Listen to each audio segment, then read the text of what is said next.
Good morning, everyone. Nice to have you here. Morning. Thank you. Super important. Morning. To have the cameras on, please, everyone. Let's just run a normal class like if we were in a classroom. So I need to see you. You need to see me. You know, a class like this is better than a class like that. You know, a class like this without a face is not what we do here. So I need to see your face, and I want you to participate in our classes. Beautiful, beautiful. So for those of you who are starting today, welcome. For those of you who are, you know, just continuing with your program, we are starting a unit.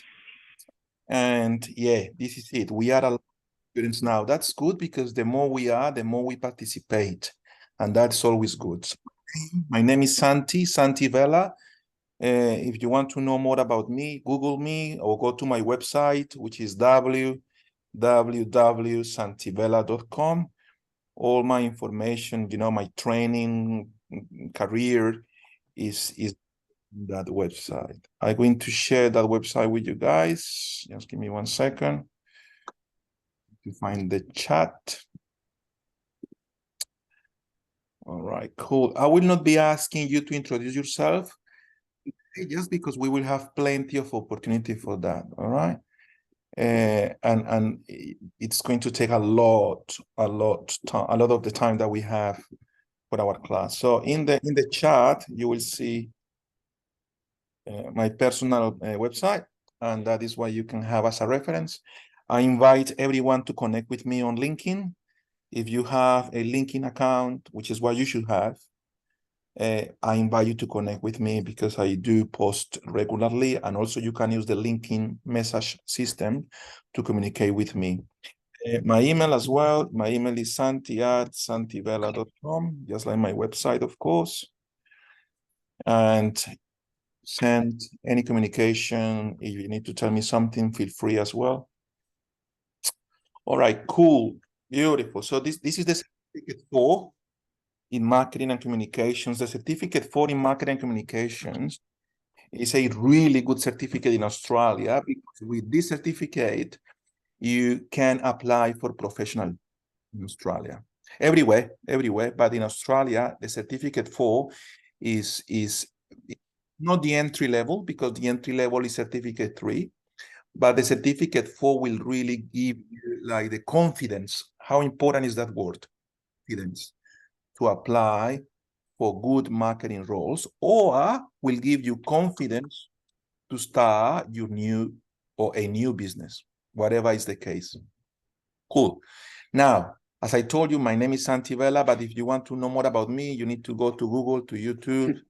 You need to find my website, and then if you have any extra question, okay, I will let you know my perspective. This class, the class today, is about advertising. We use a platform that is called Accelerate. You need to have access to that platform. So you received an email in the previous days, and you need to use that platform to access the lessons and the assessments. How the program works, easy. First class, we have a lesson. Second class, we do the assessments. That's it. And then the next class, new unit, lesson, and then assessments. First class, very theoretical. I am the one doing the talking. And the second class is workshops, is we doing the hard work all together. All right? All right. Any questions so far, guys? All right, cool. So this class that we're starting today is about advertising. Advertising. All right, cool. Now, we need to define. We all of us, we need to understand what is advertising first. It's like if I do a class and the class is going to be called, I don't know, how to make a cappuccino coffee, or how to make a cafe latte. The first thing that you need to know is what is coffee, all right? Otherwise, you don't have a clue what will be happening in that class. Same for this class. If this class is about advertising, how to implement advertising, then you need to tell me, you need to know what is advertising. So that is my first question for you guys. Anyone knows what is advertising in this class?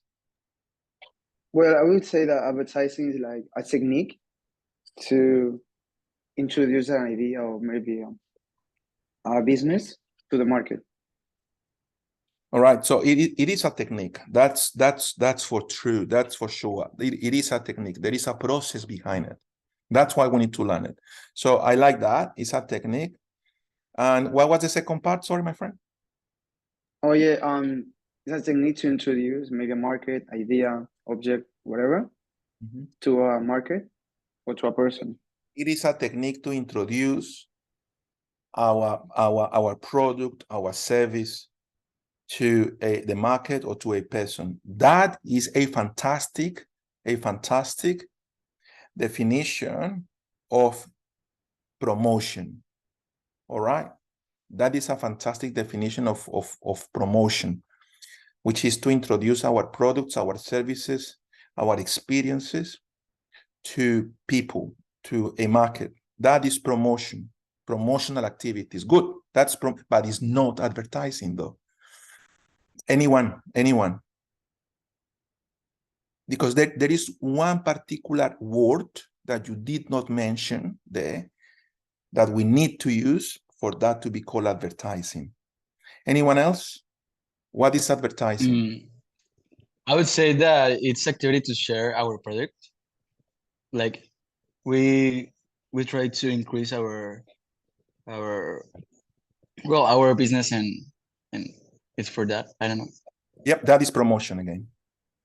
So all the activities that we do, that you are promoting your business. You are promoting your business. Now, promotional activities could include advertising, could include. But advertising is more specific. There is one particular word that you need to mention for that to be called advertising. Anyone else, please? It's done online. Well, it could be done online, and actually, to be honest, majority of people is doing it online, 100%. So the promotional activities could be done online, yes, but again, we're talking about promotion. There is one word.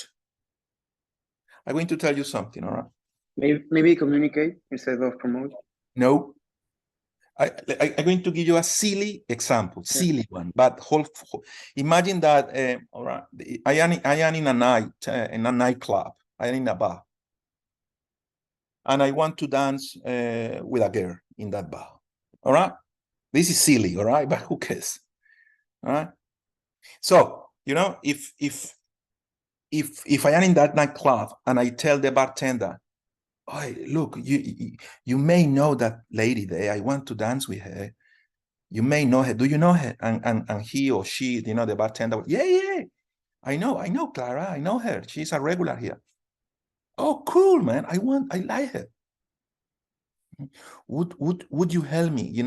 Would you introduce me to her? Would you introduce me to her? What is that? That is promotion. You got it? But listen up. If I say to this bartender person, do you know Clara? Yeah, I know Clara, man. She's a look, mate. I will give you $20. Yeah, I will give you $20. Introduce me to her. What is that? Advertising. What is the difference? You're paying. That's it.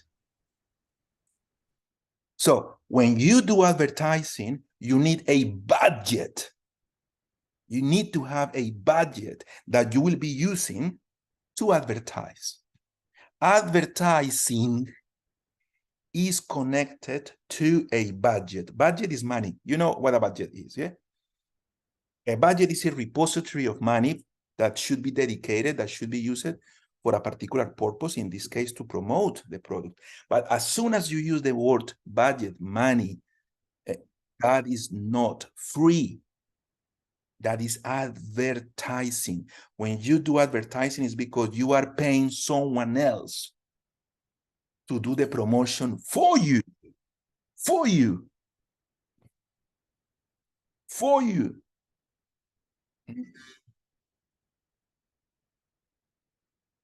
All right? Otherwise, it's promotion. Now, what is publicity then? Have you heard about publicity? Hmm? What do you think publicity is? Now, once we know the differences between promotion, advertising, and publicity, now at that point, you are ready for the class. But before you're not ready. So you need to understand the difference between promotion, publicity, and advertising, because people in the street, your friends, your family, your girlfriend, your boyfriend, your auntie, they don't understand marketing. They are not studying marketing. You study marketing. So normal that your auntie, that your mother, that someone in your family, maybe they will mix. Likely actually, they will mix these terms. Advertising, promotion, and publicity, but not you. You do not mix these terms. You use these terms in the right context. And at the end of this class, I need to make sure that you understand the difference between advertising, promotion, and publicity. Now you know what advertising is. Now you know what promotion is. Now I need you to have the skills and knowledge to describe to me, to your clients, to anyone, what is publicity. Any idea, please? I would say publicity is a material, can be video, image, text, whatever, used for advertisement or the material used for advertisement. That is called content. Promotional. That is called content, or could be called marketing collaterals. Content, marketing collaterals, but it's not publicity. All right. Maybe the publicity is what other people say, like the advertising is the company and the publicity is nail it. You nail it. Publicity is what other people say about your business, about your product, and so let's go back to the nightclub example. All right. So remember, I go to the nightclub, alone. I see this girl that I want to dance with. Because I am a good dancer, I really love to dance. That's why I want to dance with people. And the bartender goes and say, "Oh, Santiago, you're here again." Did you see the difference? In the previous scenario, the bartender didn't have a clue who I was, but the bartender knew Clara, remember? But in this example, the bartender will go like, "Oh my goodness, you're here again. How good is to have you here. You're such a good dancer." And then, having a drink, whatever, the bartender goes to Clara without me asking, without me paying. Remember, if I ask the bartender and the bartender goes and tell Clara, that is promotion. Remember that. If I pay the bartender to go and talk to Clara, that is advertising. If I don't ask the bartender, still the bartender goes. And the bartender goes and tell Clara, "Clara, that guy over there, Santiago, that guy is such a good dancer. You should go and talk to him." That is publicity. Guys, you got it? This is key. Like, if you don't understand these three definitions, there is no way you will understand the purpose of this class.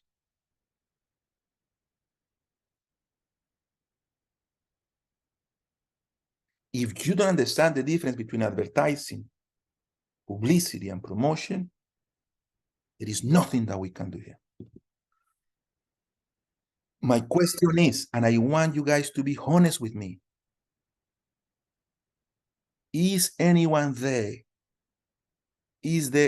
there still not 100% confident when defining these terms, advertising, promotion, and publicity? You tell me. If that's the case, let me know and we explain it again. I'm not. Could you explain it again? Of course, my friend. Of course. That's why I'm here. Mauricio.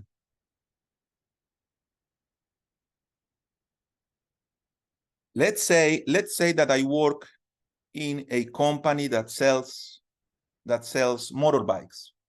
Motorbikes, all right? Everybody knows what a motorbike is. All right. And I work in the marketing department of this company that sells motorbikes. All right, cool. If I have a budget of $2,000 and I tell Facebook, hey, Facebook, look, I have $2,000 for you to promote my business in your platform, and I will pay you for that. I will pay you for that. That promotion becomes advertising. Because when you advertise, you have to pay money. If you do not pay money, we cannot call it advertising. That's why Google Ads is called Google Ads. That's why TV ads is called TV ads, because you need to pay to the television channel millions, probably, or thousands of dollars for they to air, to broadcast your content, your video. Or if you have a newspaper ad, you need to pay the newspaper and they will print it, you know, your ad in the newspaper. That is advertising. Advertising is connected with the term money, budget. You need to have money to do advertising. If you do not have money, you cannot do advertising. Nothing wrong with it. Because new businesses, they do not have money.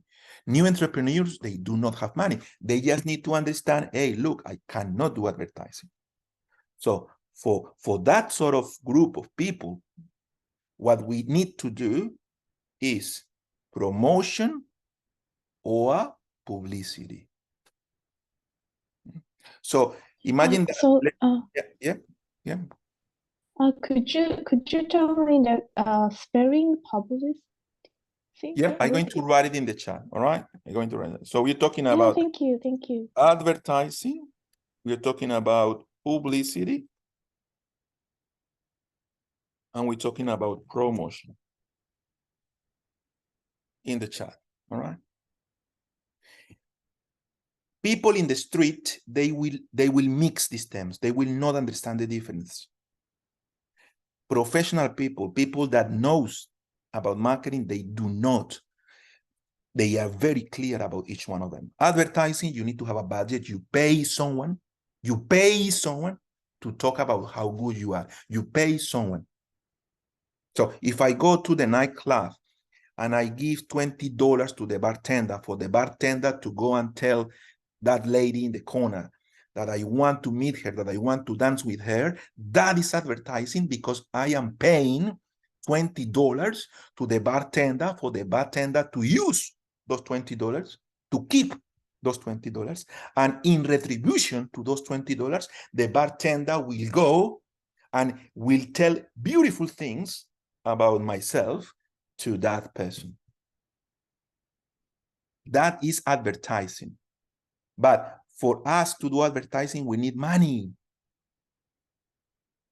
I just want you to remember that. And that's why I don't want you to do advertising.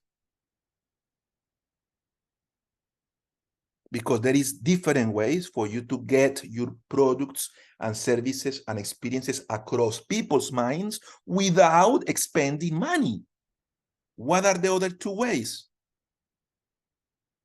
Promotion, publicity. So let's talk about what promotion is. I go to the nightclub and I don't have $20, and I know that that bartender is not a friendly person. I know that bartender will not tell anyone anything about me. So I go myself and I tell the lady in that corner, hey, look, you know, I'm sorry, I don't know who you are, but I like how you look. I like how you dance. I would love to dance with you. Would you mind if we dance the next song together? Would you mind if we just spend a good time together? I am a respectful person. I am a good dancer, and I am here to have fun. Would you mind to dance with me tonight? That is promotion. I am promoting myself. It's free. What is publicity? Publicity is when you have a good brand, when people know you, then publicity may happen. Publicity is the gold, is the diamond. In this class, that is the king, the queen, publicity. That is the best thing that could happen to a business ever, publicity. What is publicity? I go to the nightclub. I have been there in the nightclub many times because I love to dance. Remember, I'm such a good dancer, yeah? And then, you know, I arrive and everybody go, hey, Santi, how are you? Long time no see, man. Great to have you here, blah, blah, blah, blah. People in the bar will be talking, hey, you know, that is such a good dancer. You know, that lady in the corner will hear about it. And then the lady in the corner will come to me. I want to dance with you, Santi. That is publicity. That's why I'm telling you, it's the best thing that could happen. Is when people talk about you, you don't need to pay them, you don't need to talk, you don't need to do it. You already have a good reputation, you already have a good name.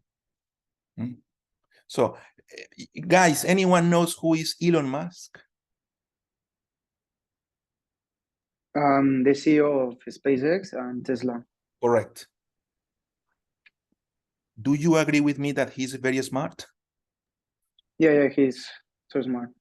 He's so smart. What do you think he does? Publicity, promotion, or advertising?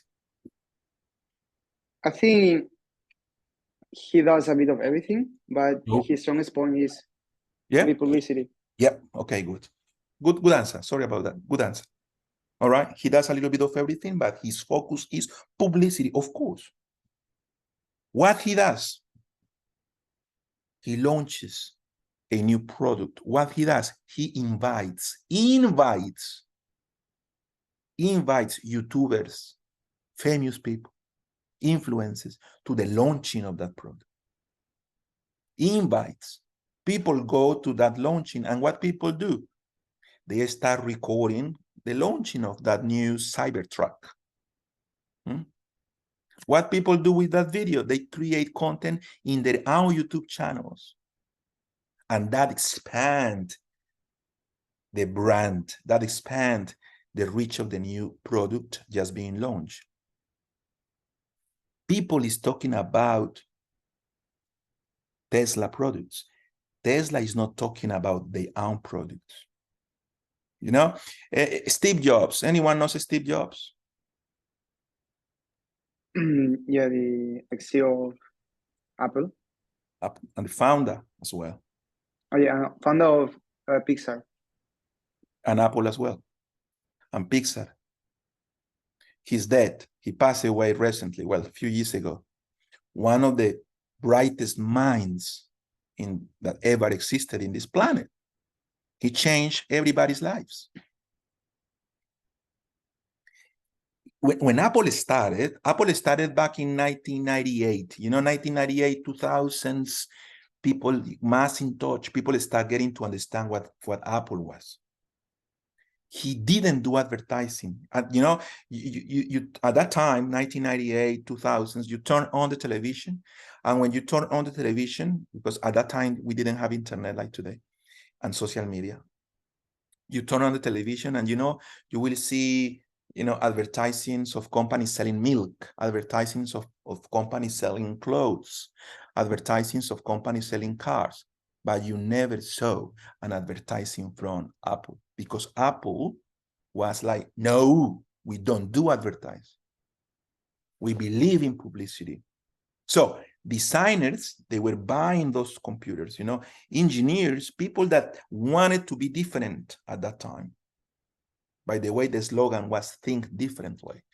At that time, people were buying those computers, and the computers were so good that people were telling everyone how good they were. And other people that were using Windows or similar computers, Toshibas, they were listening to those comments and they went like, oh my goodness, Apple is so cool.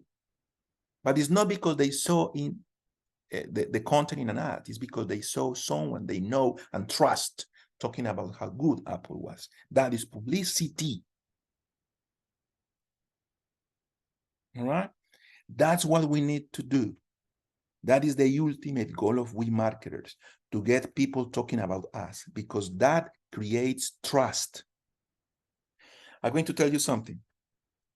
I can go here and tell you straight away, hey guys, me, Santi, best teacher you will ever have.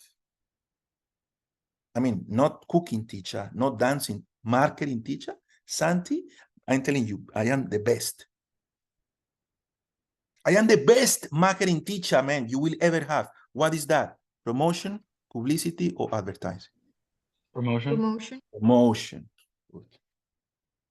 Now, there are many students here, you know, like Mauricio is old. We have new students and old students today because we start in a new cycle, okay? Who is new, by the way? Can anyone tell me who is new? I'm new. You're new? All right, cool. All right, cool. You guys don't new have too. all right, cool. What? You guys don't know me yet, yeah? But imagine that one of the old students goes and say in the chat private message, and they go and tell you, that guy is SANTI VELA, best marketing teacher you will ever have. Not me, but your classmate that has been with me for 3-4 months will tell you SANTI VELA is the best teacher that you will ever have. What is that? Promotion, publicity, or advertising? Publicity. Publicity. And that is the best thing, because believe me, you will trust more. You will trust more somebody else that is not me telling you how good I am than myself telling you how good I am. That is how we humans react to this kind of communication.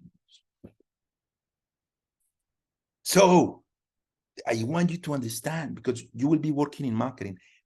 Publicity is gold, is the diamond of what we do here.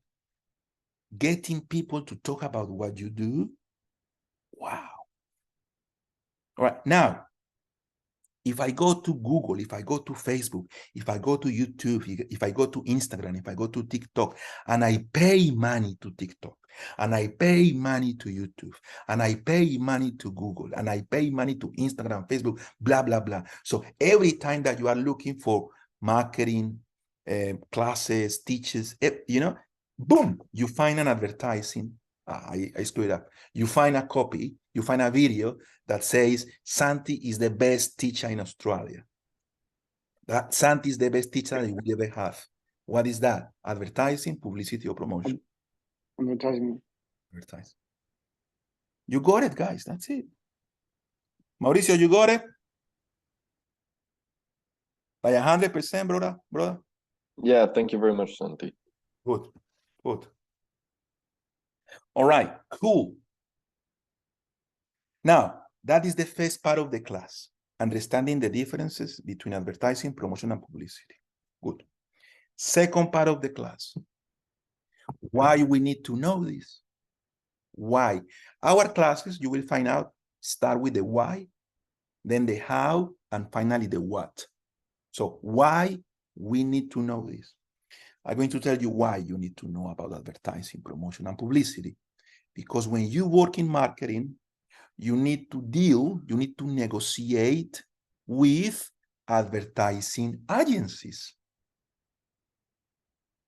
That's why.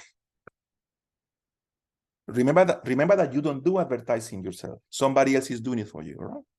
So when you are in marketing, when you are working in the marketing department of Coca-Cola, when you are working in the marketing department of Woolworths, when you are working in the marketing department of Bunnings Warehouse, when you work in the marketing department of, I don't know, any business in Australia, and you are getting paid for it, and you deal, you negotiate, you talk, you meet with advertising agencies, you better know this topic. Because if you do not know, if you don't know about advertising, I promise this to you. The advertising agency will take advantage of how naive you are. How naive, how innocent you are. Because that is how they make money, man. And I'm telling you this because I have been working in this industry for 20 years. I had myself an advertising agency in Australia, but I own it. I'm telling you, if you don't know about this, the advertising agency will take advantage of how naive you are. Whereas if you know this topic, you will be leading the conversation. You will be controlling the meeting. And the advertising agency will go and say, you know what? That person knows about this. I better behave. I better establish a good relationship that is based on true statements, on reality. Example. Everybody knows what a website is. Yeah? Everybody knows what about. Now, websites, they are good websites when people can find them. And they are not good websites when people do not find them. You know what I mean? It's like you can tell me, oh, Santi, you know, I am the owner of the most beautiful, the best hotel ever. And I go like, all right, cool. Does people know how to get there? Can I get there? You know, can it? And no, nobody knows. Nobody knows. It's just that I know it's the best, but no one is talking about it. There is nothing about that hotel in YouTube. I will go like, no, man, it's not the best hotel. But if people knows how to get to a hotel, because people are used to promotions, advertisements from that hotel, and people can go to that hotel without the GPS, everybody knows where it is located, that is a good hotel. All right? So when you have a website, the same situation. A website that you remember, that you know, that is a good website. I mean, you can go right now and you can type www.twitter.com. You will remember it. You can go right now and say www.woolworths.com.au. You will remember it. You can go right now and say www.toyotacars.com.au. You know those. All right?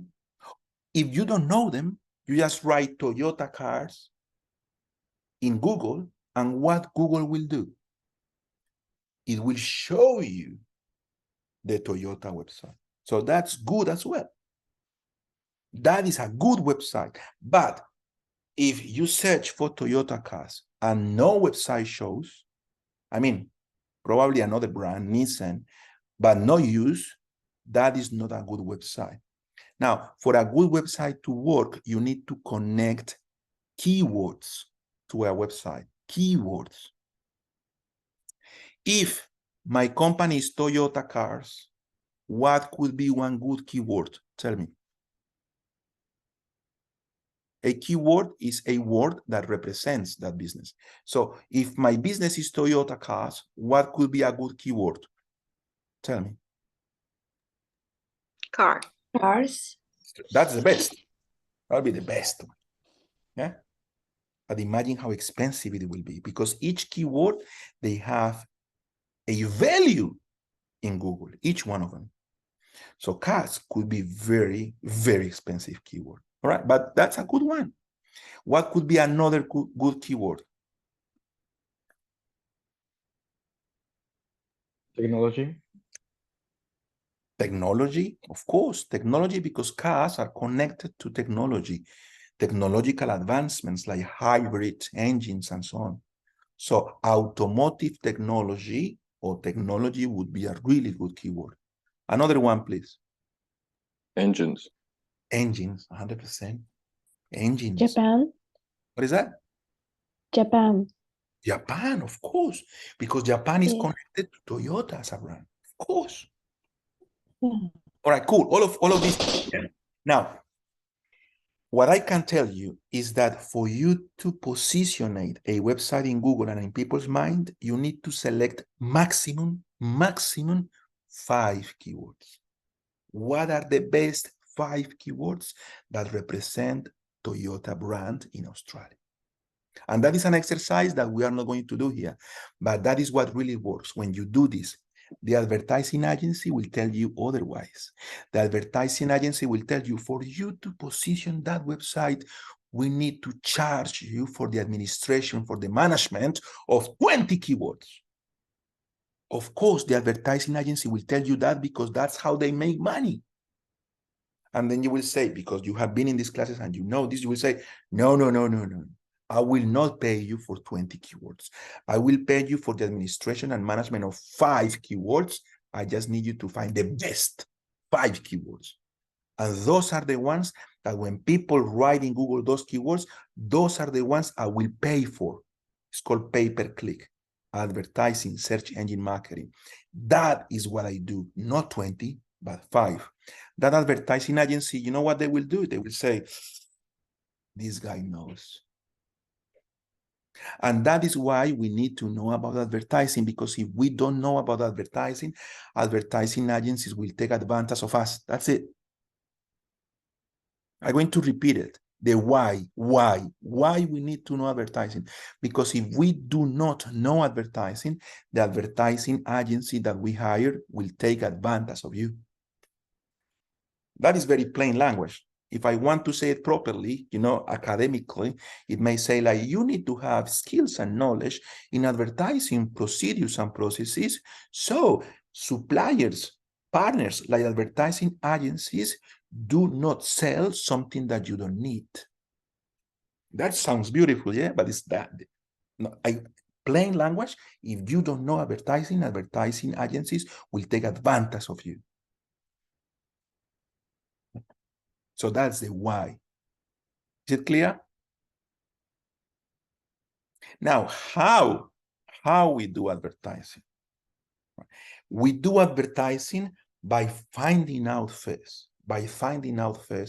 what is the message that we want to communicate to our target audience. What is the message? Once we know that message, then we find out what kind of content will expand, will enhance that message to best advantage. What kind of content? Once we know what kind of content is appropriate for us to expand that message, then we need to find what is the best channel for us to expand that message. The message could be radio. Sorry, the channel could be radio, television, newspapers, internet, social media. What is the channel? And finally, what should be the frequency? What is frequency in advertising? Anybody knows? How many times you tell the message? Not how many times, how often. Oh yeah, how often? Every 3 days, every 20 minutes, every month. I don't know. But that is what we need to do. That is the how. So I'm going to repeat it for you to remember this. The how we do advertising starts with the message. What is the message that we need to get across our target audience? Our target audience. What is the message? Now, the message, guys, is not a story. It's not a book. It's not like 20 pages. No. The message is a sentence. It's a micro story, something short and sharp. That's what we need to get across the market. Anybody remembers what is the message from Nike? Do it. Just do it.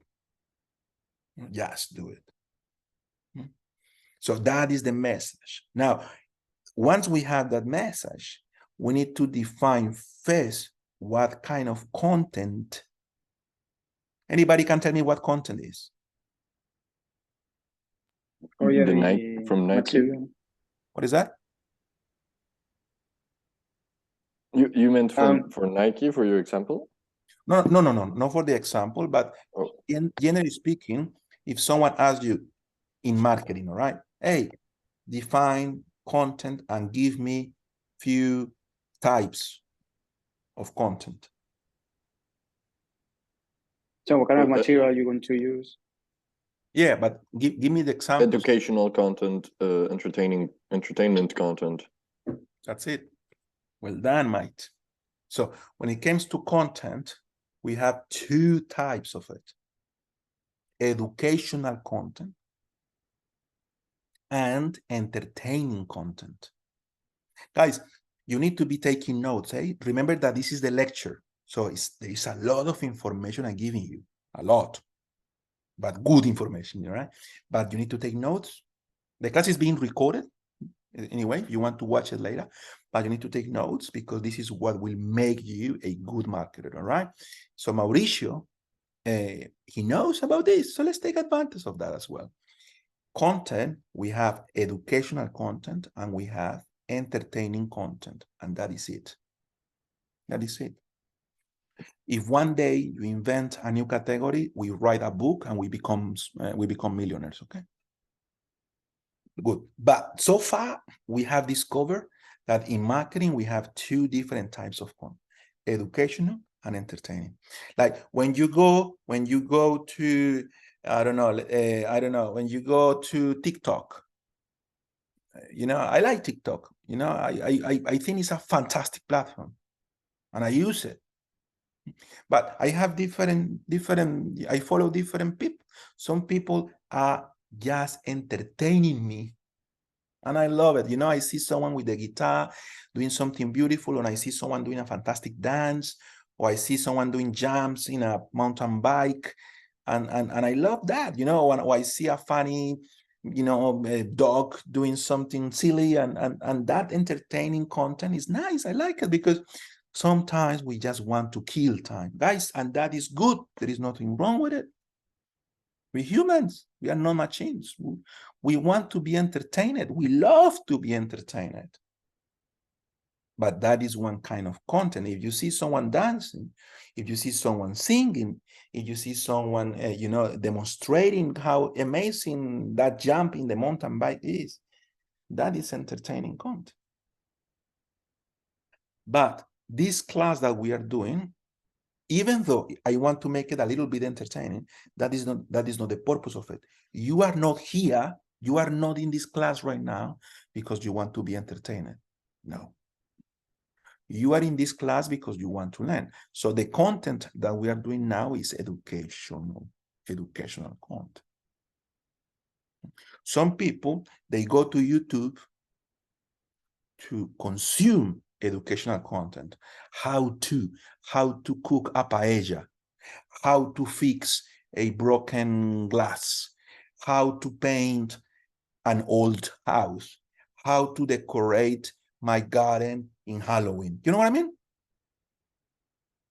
And then you watch that, that is educational because you're learning a new skill. How to use ChatGPT, how to write effective emails, that is educational content, which is the one that you do. Now, let's get back a little bit. So the first thing is the message. The second thing is to decide if that message will be expanded to your audience using educational or entertaining content. Fantastic. Then, once we have defined that, then we need to define what is the best channel. What is the best channel for us to broadcast that content? So if your content is entertaining content, what channel right now, 2023, could be the best? I think it depends on your target. It does, but we're already past that. Remember.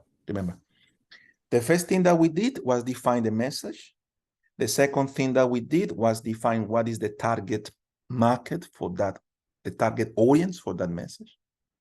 Once we did that, once we define what is the message and what is the target market that should be listening to that message, then we define if our content will be educational or entertaining. Once we define if our content is educational or entertaining, then we need to define the channel.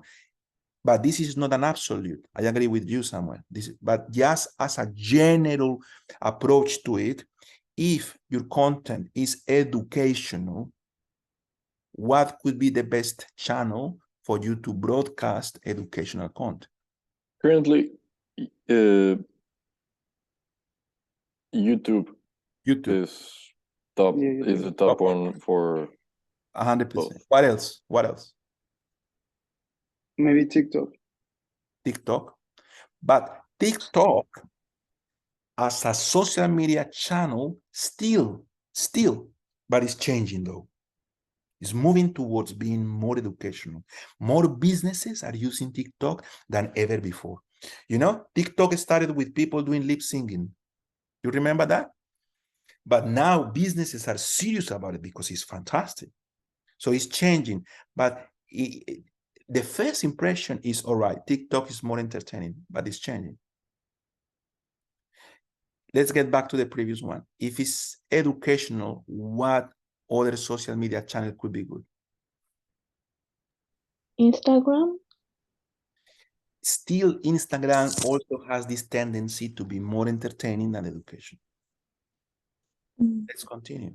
If it's educational, which one could be? LinkedIn. 100%. Yeah.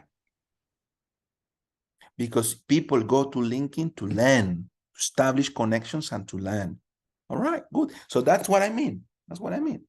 Once we define the content type, then we define the channel. And once we define the channel, whatever it is, depending on what we want to do, then we define the frequency.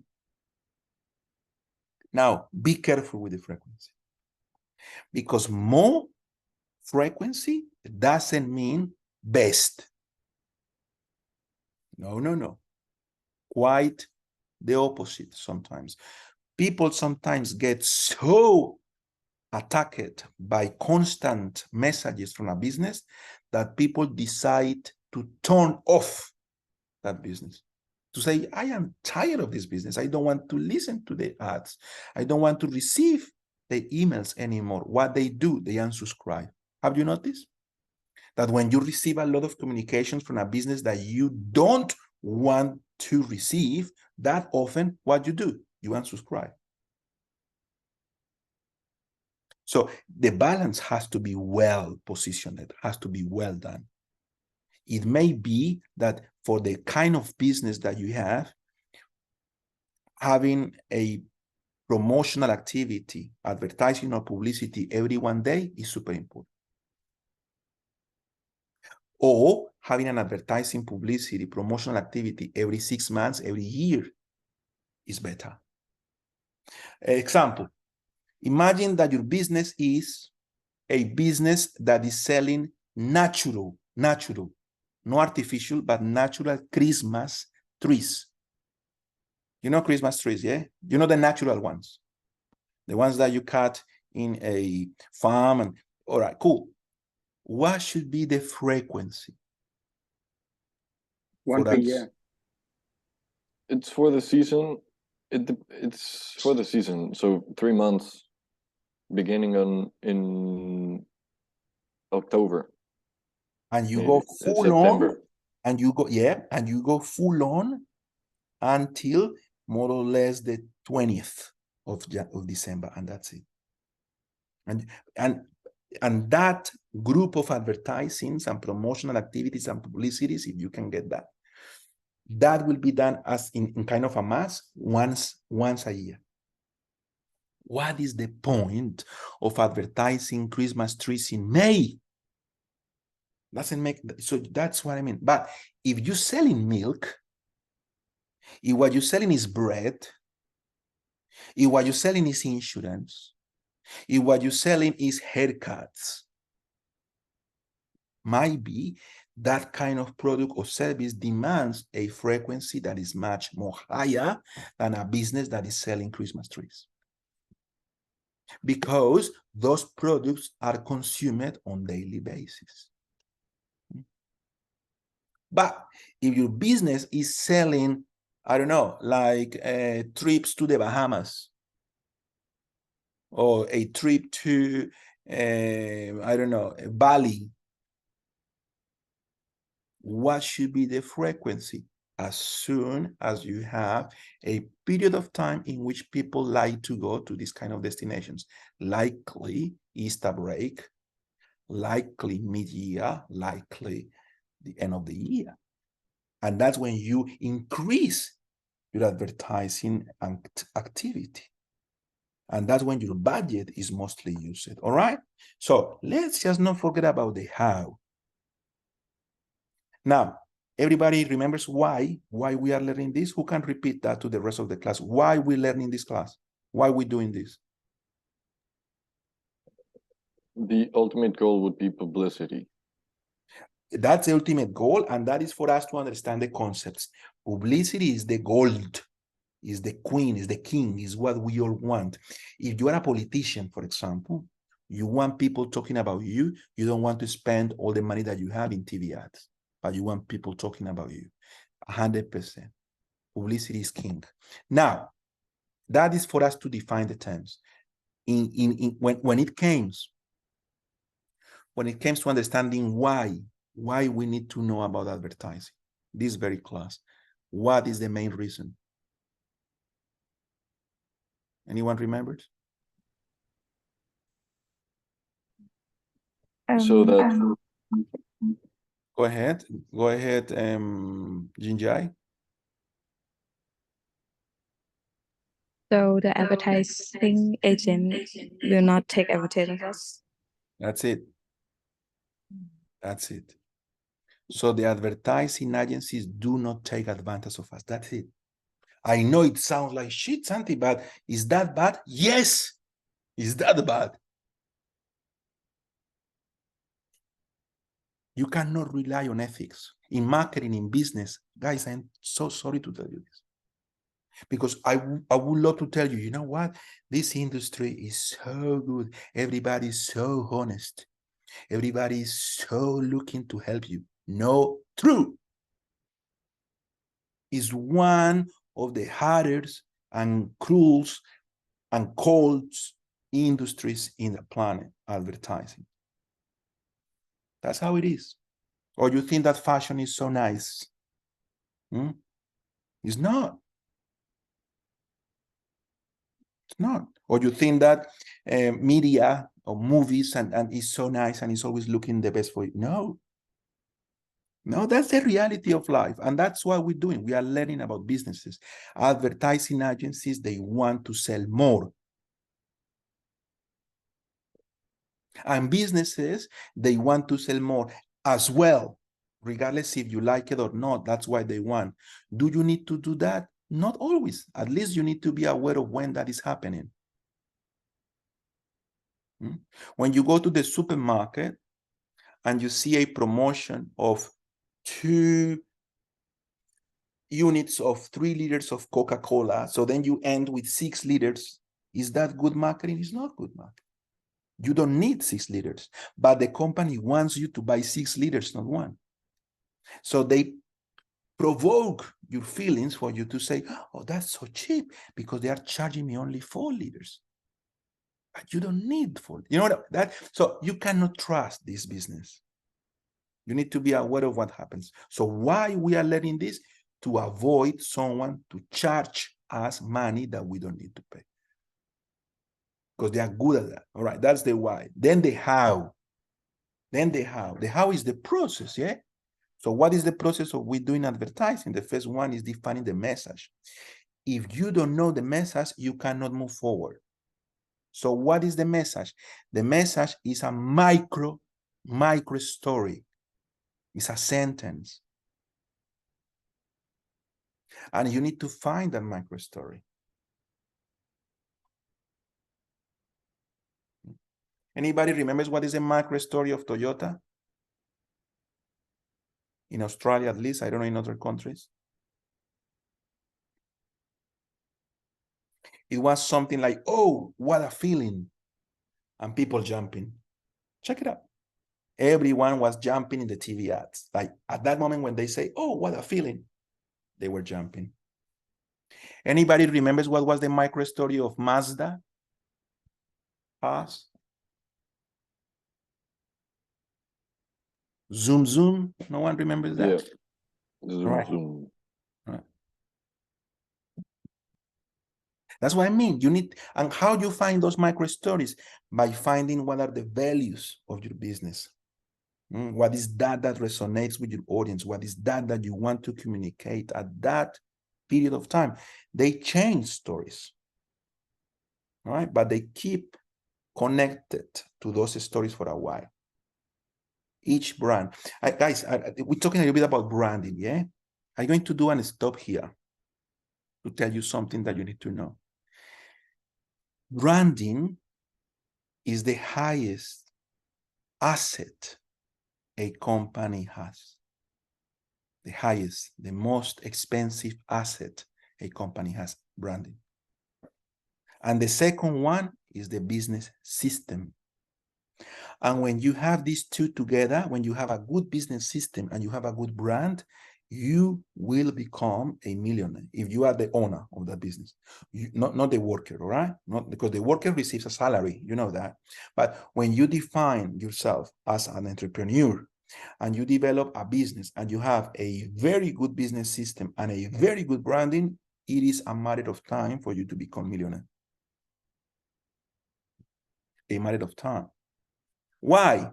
Because I can prove you 1,000,000 times that the most expensive asset a good company has is the brand.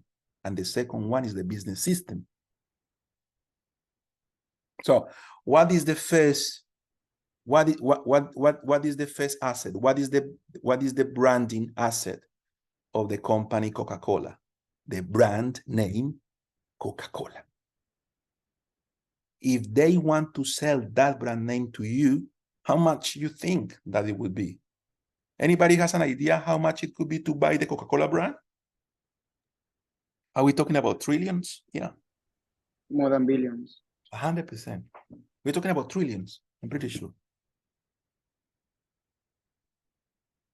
So if you want to buy the brand, I don't know, have you been in a restaurant in Australia that is very popular that is called Nando's? Imagine you being the owner of Nando's brand. Imagine how expensive it could be. Or McDonald's, or Toyota, or this school, Lonsdale Institute. Imagine that Lonsdale, guys, imagine that Gil, the founder and owner of this fantastic school. This is a really good school, by the way. They really want people to learn marketing. That's why our programs are tuned for what happens in Australia. It's tuned for people like you, for people that is not always thinking about finding a job and working for the same company for 40 years. Do you want that, really? Do you want to work for the same company 40 years? Do you want to work 8 hours per day? No. So we are tuning a program here that is, all right, you can get a job or you can find a way to make money having a business. Now, if Lonsdale wants to sell the brand to you, for you to be the owner of it, it's going to be, I don't know, easy, let me think. Easy $50-60 million. Easy. You know how many students have? Lonsdale has about 4,500 students as I speak. 4,500 in Sydney and in Melbourne. It's amazing what they do. If they want to sell that brand to you, easy $60-50 million. Right? But that's one thing. The second thing is the business system. What is the business system? How they enroll students, what is the intake order, what platform they use, all the templates they have to write communications to you, and all of it that demonstrate the knowledge they have in the industry. That is the business system that is very different to the business system of another school in Sydney or Melbourne. So those two things are very important. All right. So that's why we're talking about advertising, because advertising is connected to that brand. You are promoting that brand. And at the same time, you need to be very careful, not affecting the reputation of your brand with your advertisings.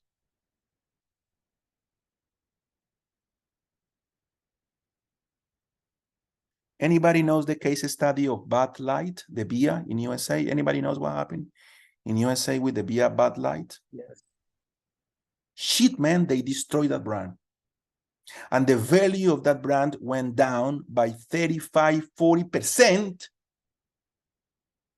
after they launched a couple of advertisings. So we're talking about something serious here. What was the name of the brand? Bud Light, which is like Budweiser Light. Guys, it was nuts. Sorry, not Bud Light, Bud Light. It was nuts what happened to that business, because they didn't understand the market. Happens to be that majority of people that drink beer are men. Nothing wrong with it. Has been like a male drink forever. And they miscalculated and they sent the wrong message to the people that were buying those beers. And the message was basically telling, if you buy this beer, you are not that much of a man. That's what they wanted to do, but they didn't work. People did not buy that beer for 4 weeks in a row. Like all the supermarkets were, with all the stock, the value of the company went down by 30–40%. So that's why you need to understand the message and the brand and how it's connected. Branding is the highest value. Now, what is branding? Take notes, please. Branding is divided in 3 elements. The first one is the icon, the logo, what you see. The second one is the brand name, how you read it. And the third one is the slogan, what you communicate. So if we are talking about Nike, what is the icon of Nike? The swoosh. That's it, that whoosh, yeah. Even a kid that doesn't know how to read, if they see that whoosh, they will tell you Nike, even if they don't know what, even if the word Nike is down there and they don't know how to read. The same with Coca-Cola. Is somebody, you know how particular is the Coca-Cola brand name and the icon they have, because that is to get a branding identity. If people don't read Coca-Cola, but they see that brand, they will tell you Coca-Cola. Or McDonald's, you know what is the icon of McDonald's? Who remembers? Is that M? That's it. So simple. So simple. And that's what we need to have. Guys, I bet you that if you take a piece of paper right now and you try to draw the McDonald's icon, you will do it to perfection. I bet you, my reputation as a trainer, that if you take a piece of paper and you try to draw the Nike icon, I bet you will do it 100%. Show me that. All right, let me see that, buddy. Yes, that is correct. Can you talk, Samuel? Because if you talk, the camera will. Yeah. Can you show that to us? Yeah. I mean, I'm not a really good drawer, but yeah. All right, can you show that to us? The one at the top. That's the M. And that is why that is a good brand. And that's now, Samuel, I bet you all my reputation that the next brand that I'm going to tell you, you are not going to do it. And the only reason that is a good brand, listen up, is because it was the first brand in that category, the first one. And that's the only reason. But it's not because they have a good branding. And I bet you that you will not make it. Go take that pen, take that paper right now, and do in a matter of Samuel, how long it took you to do the McDonald's sign? 2 seconds. 1 second. Yeah. What about the Nike one? 1.5 seconds. That's why it's a good brand. I bet you that you will not do the same with this following business. Do the Starbucks icon right now. Go and do it. And show it to us.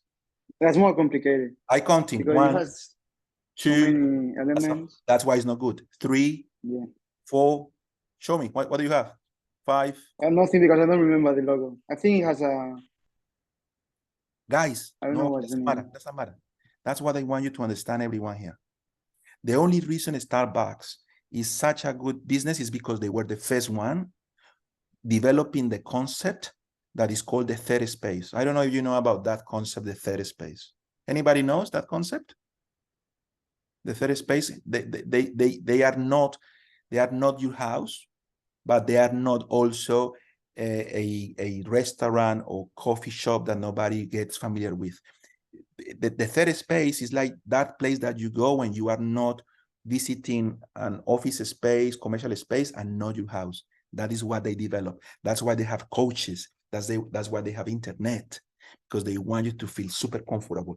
That's what they did, the third space concept. All right. They were the first one doing that, and that's why people know them. But I bet you that if Starbucks were to start operations today with that brand, nobody will remember them. Look, Samuel didn't remember it. All right. Now, that first thing is the icon, which is extremely, extremely important. I'm going to, we talk about iconography and logotypes later, but the amount of money that is there, if you really want to work on this, I'm just going to tell you something personal, guys, and please don't take it wrong. It's because I am your teacher and I teach by example. I charge between $3,000 and $6,000 for icons. That's what I charge. And I get calls from businesses, so I do their logos. All right. And I charge, if they are my friends, $3,000. Otherwise, I charge $6,000. And the iconography that I do is so simple that someone like Samuel will see it and will remember it and will draw it in a matter of 1 or 2 seconds. And when I demonstrate that to my because they go, oh, Santi, we just paid $6,000, and that is what you're giving me, one little draw with 1 or 2 lines. And I'm like, yes, that's why it's so good, Mike. Oh, Santi, we were expecting more. Shit, man, you're wrong. You were expecting a piece of artwork. Because if you are expecting a piece of artwork, then you don't understand branding. And I will never do something like that. Guys, a lot of you, when you start a new business, you know what you do? You get a graphic designer. You call a graphic designer to do the branding for you because you don't have idea. Now you have idea. Now you know because you come into the class. But a lot of people, they call the graphic designer. Oh, graphic designer, how I want you to do the graphic design, my branding for a new business. Oh, yes, of course. I will do it for you, $200, $300. No good. If someone is charging you $200, $300 for the most important asset of your business, don't pay it. That's not going to work. And you know what they do? They provide something that has all these, like designs and flowers and this 20 elements, 20, 30 graphic, and people, oh, thank you, that is so beautiful. Shut up. It's not about how beautiful it is. It's not about if you like it or if you dislike it. A good icon is about how engaging that icon is, how easy it's going to be for someone to remember. That's what, not how beautiful it is. So that's the first element of branding, the icon. The second one is the brand name. So what is the brand name of Nike? The word Nike. And what is the slogan? Just do it. That combination of 3 is what you need to have when you have a new business. A new business should have the 3 of them at the same time. The icon, the brand name, and the slogan. But as you advance as a business, as you have more and more customers, you start detaching your branding for those 3 elements. Guys, have you seen, pay attention, have you seen when you see a rocket being launched? The rocket, as it goes up, it starts detaching itself from heavy parts. So the rocket is this big at the beginning when it is in the base, and then it is this small when it's reaching the atmosphere, the top layer of the atmosphere. Why? Because that's how it works. Same with branding. When you have a new business, you start with the 3 elements because you need to have the brand name, you need to have the icon and the slogan. But ideally, when you are well recognized, ideally, you will only keep one of these 3 elements. Which one? You tell me which one is the ideal for you to keep and the only one that you need to use when you have such a good business. Which one of those 3? Logo, maybe? The icon. From now on, let's call it icon because social media changed that. Social media now works with icons, which are very minimal representations of logos. All right? Which is what you see in this little circle in there. All right? But you got the idea. That is why we need to be very careful with advertising and promotional activities because we are messing with the most important asset a company has, which is the branding. Don't forget now, next time that someone shows you a brand, do that. Look at that brand on a piece of paper. If somebody can draw it and remember that brand, that is a multi-millionaire brand. If people cannot remember it, that is just an artwork. And we are not learning how to be artists here. We are learning how to be marketers. All right? So what have you learned so far? So far, first class for many of you, you have learned difference between advertising, publicity, and promotion. Clear. What you have learned as well, you have learned why we do advertising. We do advertising so advertising agencies respect us. They don't take advantage of us. Second thing. Third thing, you have learned how we do advertising, which is by understanding what is the message, what is my target audience, what type of content we need to create, what is the best channel for that content, and what should be the frequency we promote, we broadcast that content. That is the how. All right? And then we finish with the what. What is the advertising piece? The advertising piece is something that I'm going to explain to you after our first break. All right? So we have been together for 1 hour and 15 minutes. We have a short break of 10-15 minutes. Then we continue. We do this, the last part of the class, and then we finish. Any questions before we go to the break? No. Are you guys learning? Give me your feedback. Are you guys learning today, class? Yeah, can I add Yes. something? Sure, go ahead. Yeah, could you show us some of your logos examples? Some Examples logos you've designed? Yes, of the course. the icons. 100%. I will show you some examples. Let's do the break because this is the time for us to do the break. And then when I came back, I showed you some examples of good logos and what you should do and the money that you should charge for it if you do this for someone else. Consultancy, guys, and I finish with this. Just because you are international students, it does not mean that you need to work in a coffee shop or in a restaurant or as a cleaner. You are doing a certificate in marketing, you can be asking people money for your consultancy services because now you could be confident about your knowledge. And one of the best ways to make money is to develop brands for businesses because a lot of people is developing businesses. A lot of people is moving from corporate work to independent work and they need help with it. You know how to do branding. Second thing that will make you money is how to develop websites. A lot of people need websites because they are selling online and so on. So just for you to know, this is what we're doing here. Let's go to the break. I will see you in 15 minutes, guys. Santi? Yep. Just for the next part of the lesson, I won't be able to have the camera on because I have to go working, but I will still be. I know that, and thank you so much for telling me that because for me it's important that you hear Lorena like you have been doing it today and for the last classes. I appreciate that, but I understand what you do, and I understand if anyone here is busy, just let me know. If you cannot be in the camera because you are working at the moment, but you are just listening to the class, let me know. Send me a private message or tell me straight away like Lorena did, and I don't have any problem with that. What I don't like is when you don't tell me anything and I don't see your face, and then you ask me to mark your attendance. I will not do it. But if you let me know what is going on, all good. Lorena, feel free to do that, no problem. See you after the break. Thank you. Yeah.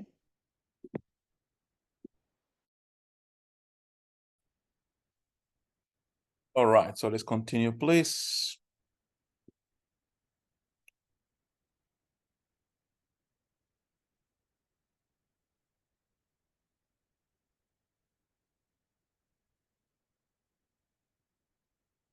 Okay, cool.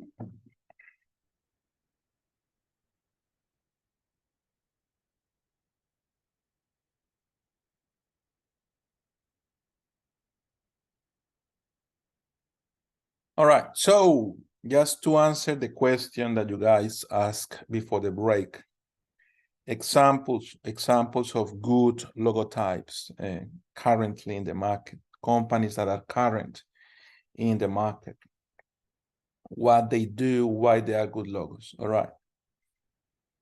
And then I'm going to explain you why. All right, cool. If you can, please take a piece of paper and a pen for you to do the following exercise. If you have a pen and a paper next to you, please grab it. I'm going to demonstrate to you what a good logo is. So go and take it.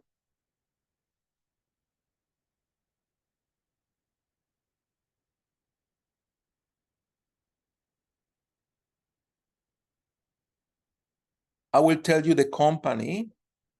I will tell you the business name, the brand name, and you will try your best to draw that logo. You will try your best. And then you will show me the results in the camera. All right. Everybody ready? All right. The first logo is Mercedes-Benz. Mercedes-Benz, the automotive company from Germany. Mercedes-Benz. Try to do that logo. Is not, don't search for it, please. That is not how we do it. Don't search it. Whatever is in your mind.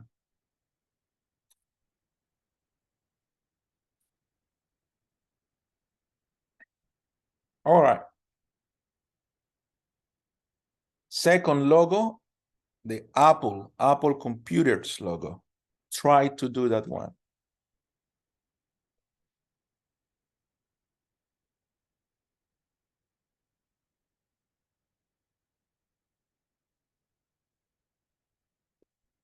The third logo, the Facebook logo.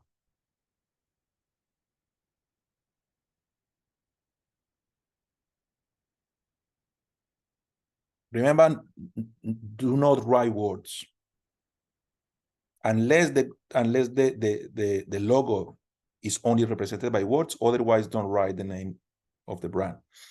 All right, the next one is Adidas. So again, don't write the word Adidas. Just try to remember what is the icon like for a brand, for the brand Adidas.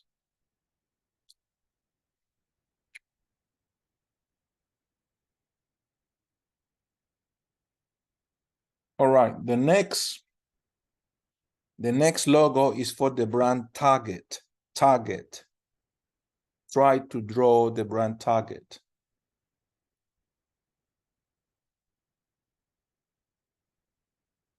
All right, the next logo is for the brand MasterCard. Try to draw the MasterCard, credit cards logo.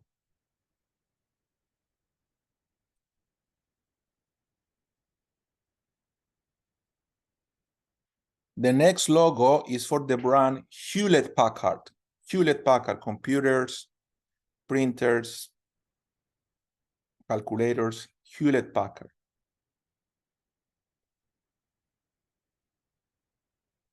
The next logo, McDonald's.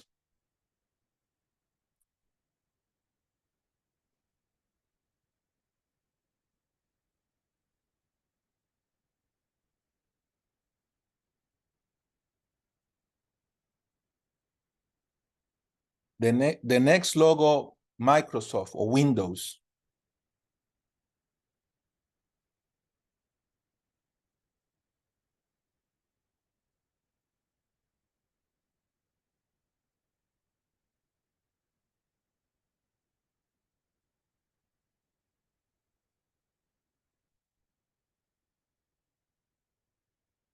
The next logo, Airbnb.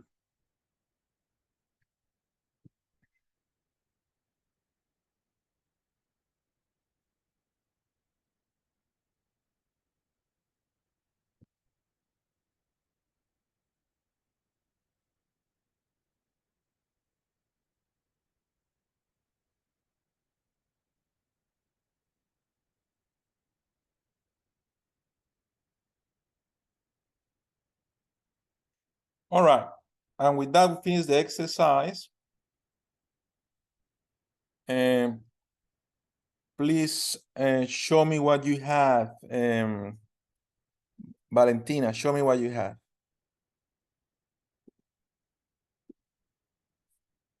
And try to talk a little bit so the camera grabs your image. Say something.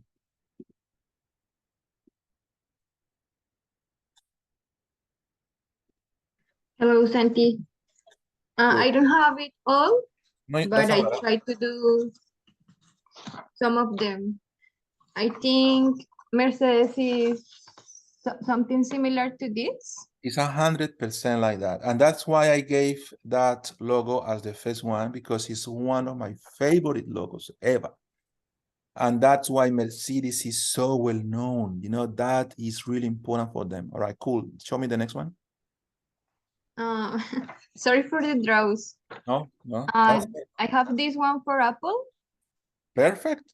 Perfect, because you have the most important representation there. That is the apple being beaten. Well done. Well done. Good work. Very smart from them that they did that. Next one. I have this one for Hewlett Packard. Perfect. Perfect. Fantastic. What else? This one for Macas. Yes. Macas is properly done. Yeah.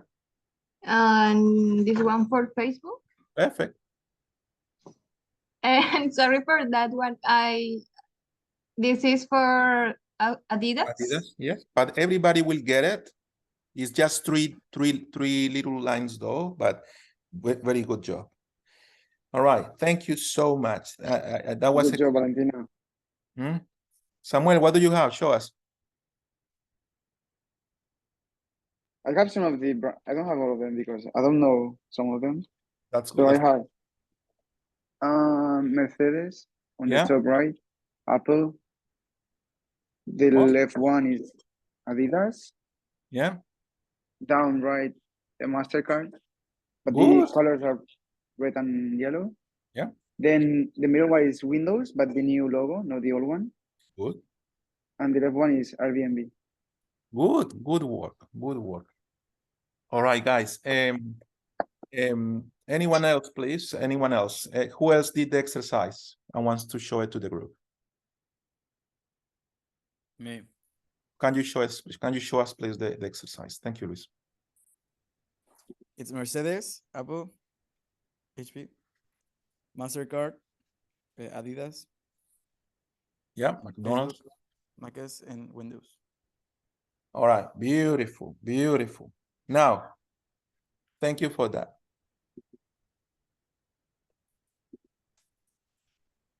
Now, Windows is not that good, but the reason why it's so good is because it was the first well-known personal computer company. But there is something about that logo that is not 100% right, but is so close to it. So take Windows apart from everything else. Take Windows apart from everything else. What is the commonality? What is the common thing across all the other logos? You tell me. How many graphic elements the other logos have? They are simply. They are very simple, but let's talk in terms of graphic elements. So for example, the McDonald's logo, which is really good, how many graphic elements? One. One, and that is why it's such a good logo. The Nike icon logo, how many graphic elements? Only one. That's why it's so good.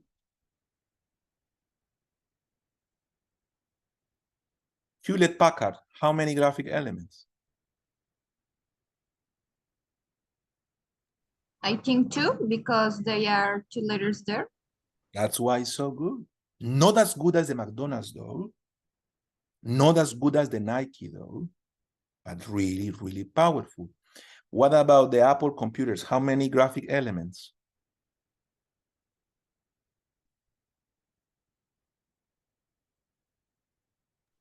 Also only 1. One element, which is the apple, because it's a representation of one thing, which is the apple, only one. Fantastic. All right, guys, what I want you guys to learn from this part of the class is good icons. Good icons. They have 1, 2, maximum 3 graphic elements. Maximum. If you have more than 4, how many graphic elements? Windows, how many? The new law is like a window divided in 4 squares. But all of them work as a 1. It works as a 1, that's true. That's true. And that's why it's good. But because altogether, it is a window, all right, a French style window. So it's 1. Please take your pen. Please take your pen and try to do the Starbucks logo. And you will see how you struggle. You will see how you struggle. All right, it's not going to be easy for you to that logo because it has uncountable graphic elements. I want you to remember this. Logos and icons are not artwork. Less is more. And when you can tell a story, a graphic story, using few elements, few graphic elements, you have a winner. A winner when it comes to branding. Same with stories. The less words that you use, the better. Same for the assessments that you will have in this program. It's not about you writing 500 words. It's about you writing few words that will demonstrate that you know. Less is more. All right. Now, don't forget this. When a business is so popular that everybody knows what they do, you only need to have the icon. When a business is growing, but still people need to know more about it, you need the icon and the brand name. Nike or something else. Nike doesn't need that anymore. If you have a look at the Nike shoes, they only have this swoosh. That's it. If you have a look at the McDonald's restaurants, they only have the M now. Only the old McDonald's, they still have the McDonald's words on it. So, and the icon and the brand name, and then the slogan. The slogan is the first thing that you get rid of. It's the most heavy one of them. But it's very important to remember it when you do the advertisings. All right, now we go to the last part of the class. And the last part of the class is the what. All right, so remember that we have done the why, the how, and now we go to the what.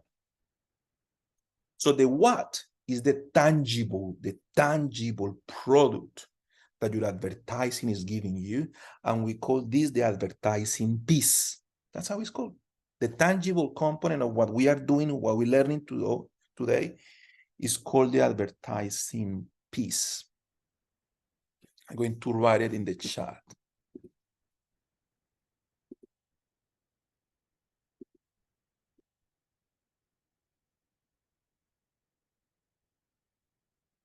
So what is the advertising piece? Is the tangible result, is the outcome of everything that we have discussed before. The advertising piece is tangible again. It has a shape. We can define it in words. What are the examples of advertising pieces? The first one is video. The second one is text. The third one is a graphics. The fourth one is a sound. Video, text, graphic, sound. And finally, multimedia. Multimedia is a combination of all of them. Multimedia or rich media, some people call it. All right. Once you have defined everything that we have discussed, then the what is going to be an advertising that will be broadcasted using video, an advertising that will be broadcasted using text, an advertising that will be broadcasted using graphics, an advertising that will be broadcasted using sound, or an advertising that will be using all of them. All right? In the old days, the most popular advertising method or piece was text, a sign with a text, you know, like open 24 hours barber, all right? Then graphics. Then video. Then sound. And right now, multimedia, rich media, metaverse, Web3, and so on. Now, can someone tell me what is the sound of the company Netflix? Do it with your mouth. That is so good, man. You know, sonic branding is new. That's why I'm telling you. Until now, companies are understanding the value of sounds. The first company that were really good at it was McDonald's. Anybody remembers the sound of McDonald's?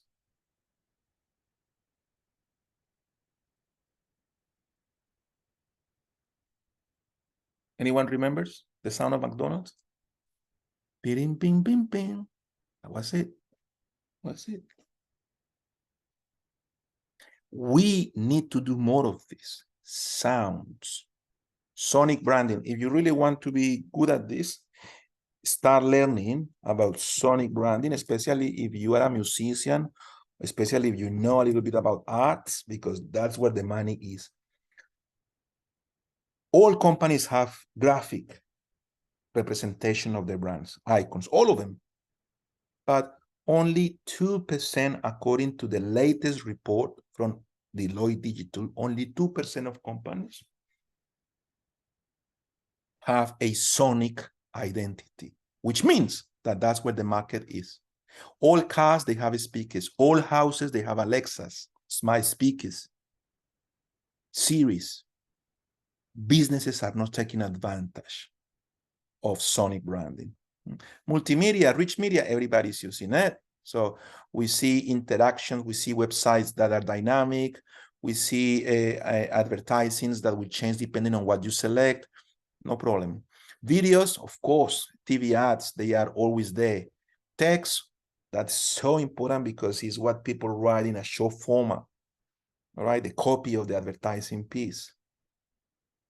But sound is underrated. I want you guys to start exploring this as one of the best advertising and communication methods if you do business, just like Netflix did. That's why Netflix is such a successful business, guys, believe me, because of that. That matters a lot.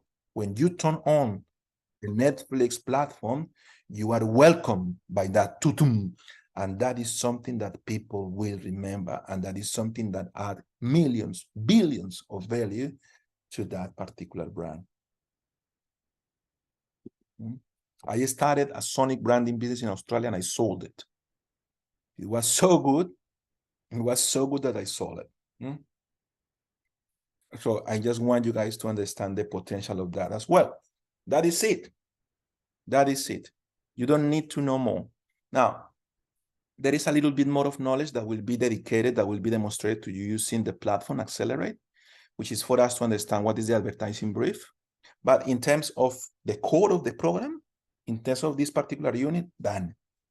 The assessments that we will do in the next class are about what we have discussed today. So please go to Accelerate, search for this unit, advertising, in your learning plan.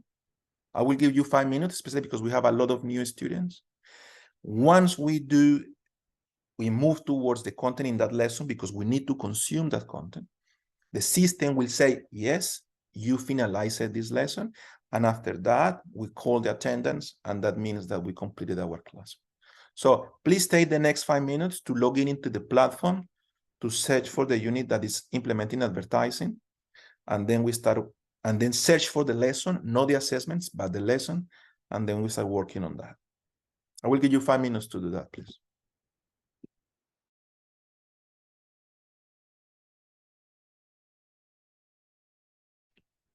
Hi, teacher. How are you?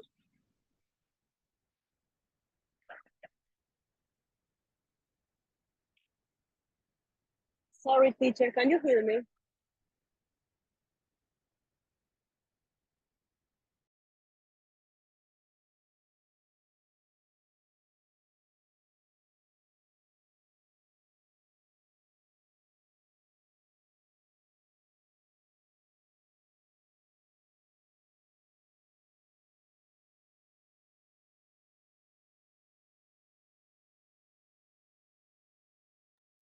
Yes, I can hear you. Go ahead. Yes, teacher. How are you? Nice to meet you. My name is Lorena. This is my first class.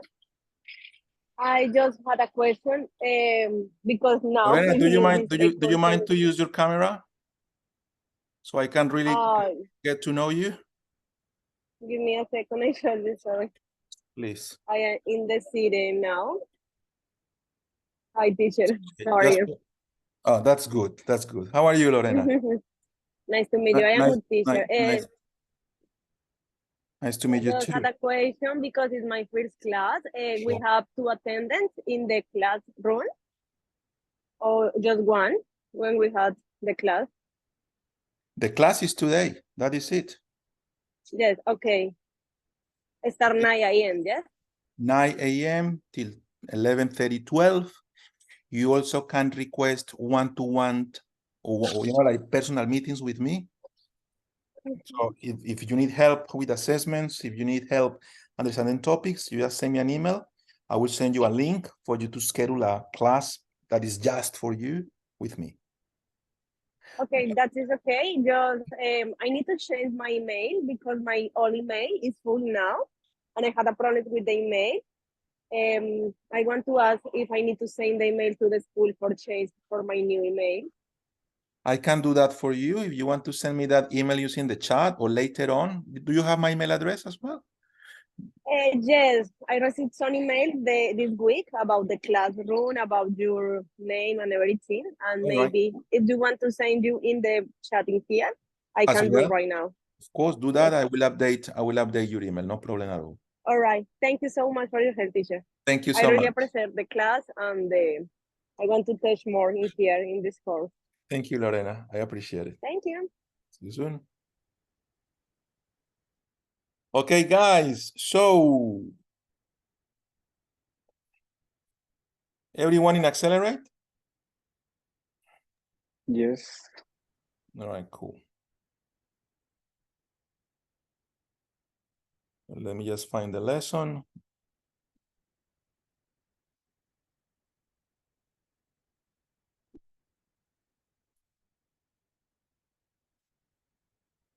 Sorry, Santi, are we going to watch it together or we need to do it by ourselves? No, together. The lesson together, the assessments independently. All right, but let's do this together. I'm going to share my screen. You just need to follow what I do in your own screen. Of course, if you are busy, working or something, or if you cannot access the computer, you can do this later. No problem. But the idea is that we do this lesson together. All right. Now, my lesson will look a little bit different to your lesson because mine is the teacher's platform, but it's the same content, okay? Don't get confused by that. All right, so let's start with that. I will be sharing the screen and then we keep talking about the content. Again, you need to work in the platform because the system is measuring how you consume this content. Now, let's talk about the creative brief. Remember that I told you, all right, now you have the basics. In this particular lesson, we are going to expand those basics to something that is called the creative brief.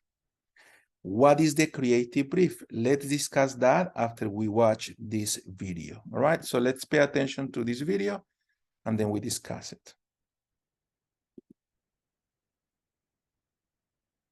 Elements that can make a brief more exciting. And there are two key areas really. One's what you actually put into it. It's definitely true that they can tend to be collections of facts, and don't get me wrong, facts are very, very important. Briefs are there to keep you on the straight and narrow through what can be quite a chaotic process. But at the same time, they have to inspire, they have to kind of set off explosions in people's minds, particularly in creative people's minds. So what you put into them is really important. It may not be words on a page. There is a question pages with blocks full of words might be the best format for a brief. There's lots of different ways that you can give people inspiring information. And that kind of takes you on to the second really important element, which is the actual creative briefing itself. I think, in the past, planners might have sort of put the creative brief under the door of the creator's office and sort of then gone away for a couple of weeks. And it's actually incredibly important how you transmit that information. And it's usually not done best in a meeting room. I do find the pub to be remarkably effective when it comes to motivating and inspiring creatives. But we've also taken them to prison. We'll to the supermarket, or I've taken creators to lots of places. I think the more appropriate, the better. You usually use the pub as a last resort, if the prison's not open. But it's really about getting people into the right frame of mind. And, when it comes to inspiring them, not everyone's inspired by words, not everyone's inspired by images, but when you're actually there experiencing something for real, then that has a huge impact. When it comes to writing the brief, you can really choose any format. Sometimes that will be dictated by your organisation. This is a course for the real world. I'm not proposing that everyone should go out there and make themselves a new film, because you will likely have people in your teams, departments, clients who perhaps might not be so open to it. And like I said, words on a page can be useful. Lists of mandatories are also very useful. But what's worth considering is the format you have the absolutely best one for this particular project? Do you have to have the same one for every project that you do? It's just kind of encouraging people to think a little bit more freely, really. Although it is worth saying that at the end of the day, there are a number of things that everybody needs to know.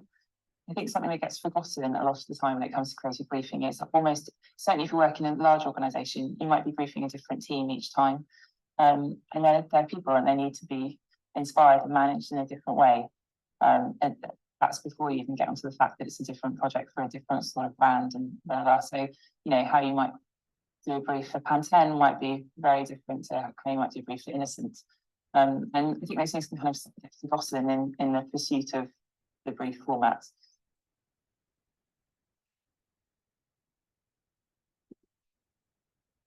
I need you to give me your honest feedback. What did you learn from that? Tell me, what did you learn? Be honest. That is the purpose of this question. What you got? What you remember from that? I can't lie, the audio was really bad. Because it's such a bad video. I am showing this to you for you to understand the antithesis of what we do here in this class. She's a fantastic advertiser, no doubt. She's just not a good trainer. It's not what she does anyway for living.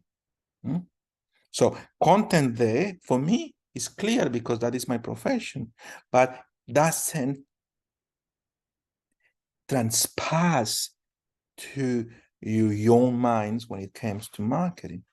Doesn't translate to the topics that you understand today. Look, the creative brief, she says something that is very important, is for you to motivate others. All right, that just take that from that video. You do the creative brief to motivate others. What this is telling us is that you do the creative brief, but you don't use it. You give that creative brief to someone else, to a different company. I'm going to repeat this. All right. She says something important. We use the creative brief to motivate people, to motivate others. Spot on. We need to get the most out of that investment. 100%. Second thing that I need to tell you, we don't write the creative brief for us to read it. It's not for us. It's not for us. We do the creative brief for someone else, for a different business, for a different company. Who is that business? What is that business? Tell me.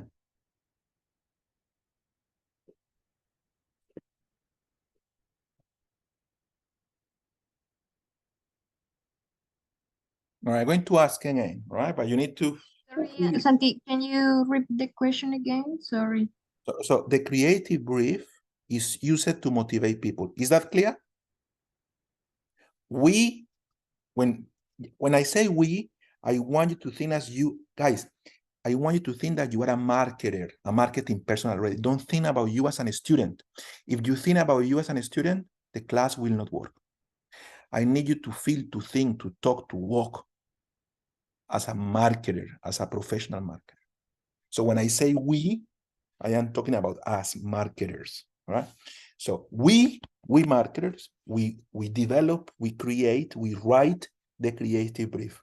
But it's not for us to entertain ourselves. It's not for us to read, oh, how good it is. No, it's for us to give that creative brief to someone else. Someone else could be a person or could be a company. Let's talk about companies. Let's talk about companies. What is the company that we give? What is the business that we give, that we pass that creative brief to? A brand? I'm not sure, but the one that is hiding us for advertising. No one is hiding us, Valentina. We are hiding them. That is the point. That's why I'm saying we marketers, we are working in the business, in our business, or in somebody else's business, and we work as an employee. We marketers, we need to send that creative brief to a different company for they to do the advertising. What is the name of that company?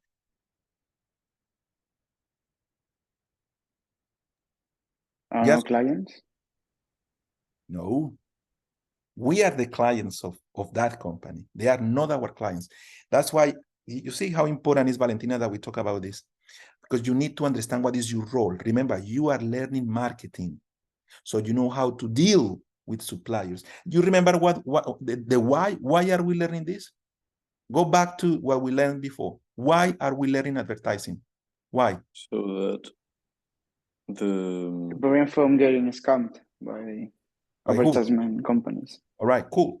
So remember that, and now answer this question to me. We are writing the creative brief, and we are going to pass that creative brief to who? A company or a person. Which company? Advertising company. That's it. That's it. That's it. We do the creative brief, and we pass that creative brief to the advertising agency. You know, you cannot go and say to an advertising agency, go and do an advertising for us. You cannot say that. You need to say to the company, go and do an advertising for us. Here is the brief. Here is the creative brief. Here, I am giving you the brief. That's how it works. Here, I am giving you the brief. Go and take this brief and exploit your mind and show me how creative you are, your business is, your advertising agency is, and then send me some proposals. Send me back some proposals. I select which one I like the most. And if I don't like any one of them, I'm going to try a different advertising agency. And if I don't like until I feel that is the advertising piece that I need for my business. So this is super important, guys. This class is for us to work with a different company. What is the name of that different company? Advertising agency. Remember, I told you that in the why. Why we learning this? To deal with advertising agencies so they do not take advantage of how silly, not silly, sorry, how naive, how innocent we are. right? So you are working in the company, whatever company, Woolworths, any company, all companies do advertising, all companies do marketing. You are in the marketing department, your boss, your manager, your supervisor is telling you, we need advertising. And then you go and say, no worries, I'm going to work with an advertising agency. You call the advertising agency. Advertising agency, we need an advertising. And the advertising agency will tell you, oh yeah, that's it. And then you go, yeah, that's it. We just need the advertising agency will go, oh yeah, whatever. I will send you a couple of ads. Those ads are not the right ones. Because the advertising agency is finding out how much you know about this. The advertising agency will not go and tell you, oh yeah, but remember, you need to send me the creative brief. Nah. They will tell you, oh, you need ads? No worries, I send you ads. And you pay for ads that they did for other clients already, man. You know, because they did ads for other clients that sent the advertising brief. They already have that in the CPUs, in the computers, and they resell it to you because you are naive. But because you're not naive, because you are coming to this class.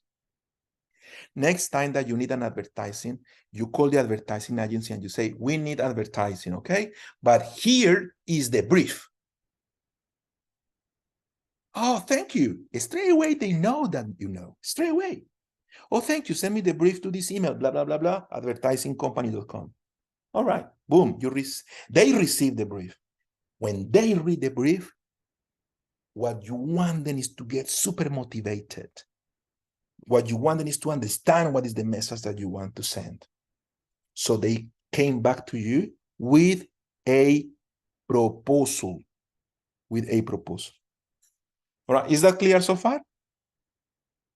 Now, when they get back to you, always, not sometimes, always, remember this, ask for 3 proposals. 3. You getting this? If an advertising agency is sent, as a result of your creative brief, they are sending you 1 proposal, you say, no, I know about this. You need, okay, I'm going to send you another one. No. Send me 3 proposals. Why 3 proposals? Why? Because these 3 proposals are touching different levels of impact and knowledge of that advertising piece. The first level is low quality, like a cheap, not high quality ad that any person will do. Something bad, in other words. Second level, average. The advertising that a lot of companies, majority of advertising agencies will do. It's what is expected. Is what is expected. I'm going to tell you something. Imagine that I want to advertise my business. My business sells hamburgers. Are you getting this? My business sells hamburgers. I call the advertising agency for they to do an advertising for us. All right, I send them the brief, whatever it is. They need to give me 3 proposals. The first one, a really bad one. The really bad one, we say like, we sell hamburgers here in this address. That is really bad. The second one will be a video. And tell me something. What an advertising agency that will send you the average proposal will do if they want you to say yes to that advertising that is average. They will have a meat pie on a grill, and that grill will have flames. You know what I mean? That's it. Because that is what majority of people will do to advertise, to promote hamburgers. The hamburger being cooked on a grill with flames. That is the average. That is the second proposal. The third proposal is the creative one, the one that is challenging the status quo. Guys, anybody knows what is the status quo? Because in advertising, we talk a lot about that status quo. What is the status quo, anyone? What is the status quo? What everyone follows. Is what is expected, is normal, status quo. What is this? What is the status quo of people when they finish university? What is the status quo? What people do when they finish uni? They usually get a job. They try to find a job. That is the status quo. Yeah. The student that has finalized the university and is challenging the status quo, what that person will do? Innovate. How? Putting his own business.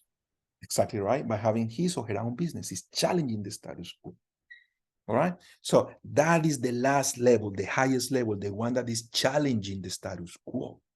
How people do advertising. That's why we always need 3 proposals from them: the bad one, the average one, and the creative one. The advertising agency will press the good ones, the ones that respect you as a client. They will send you these 3 proposals, and then you will choose one of those 3.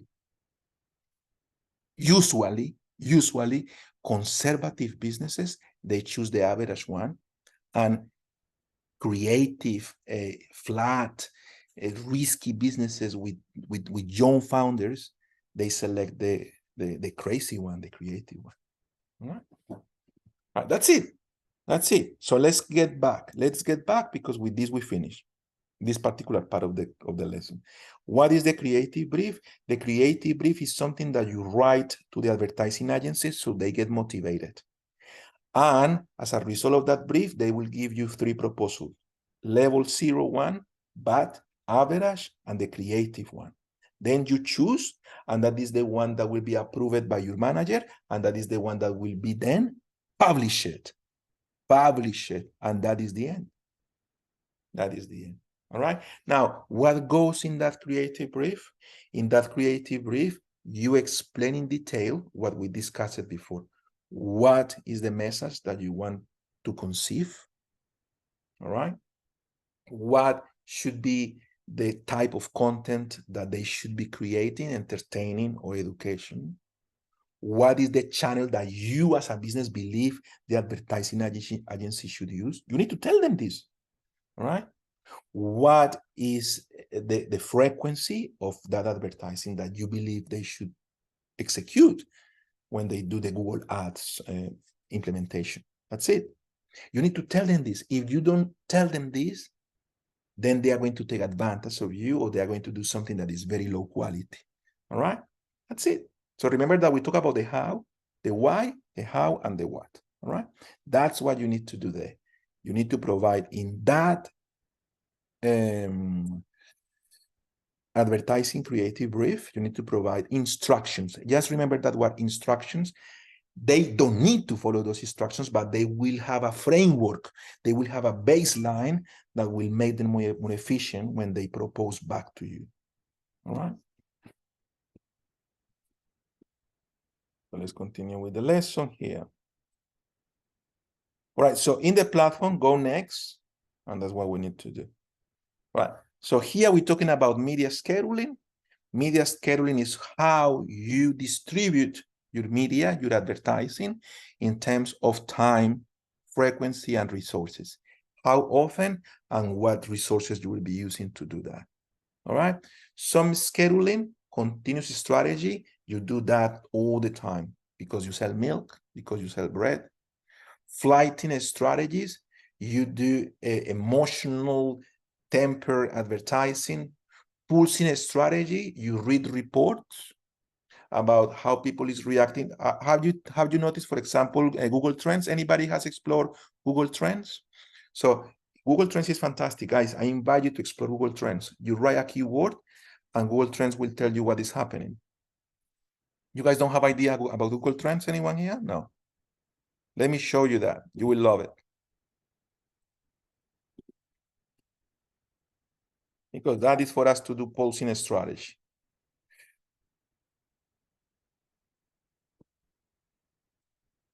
Give me 1 second.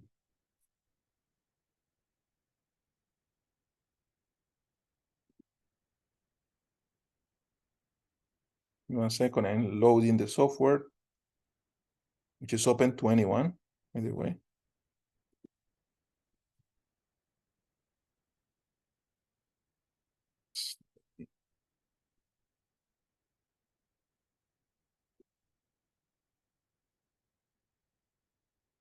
Can you see my screen, guys? I am in Google Trends. And I am, of course, just like you, in Australia.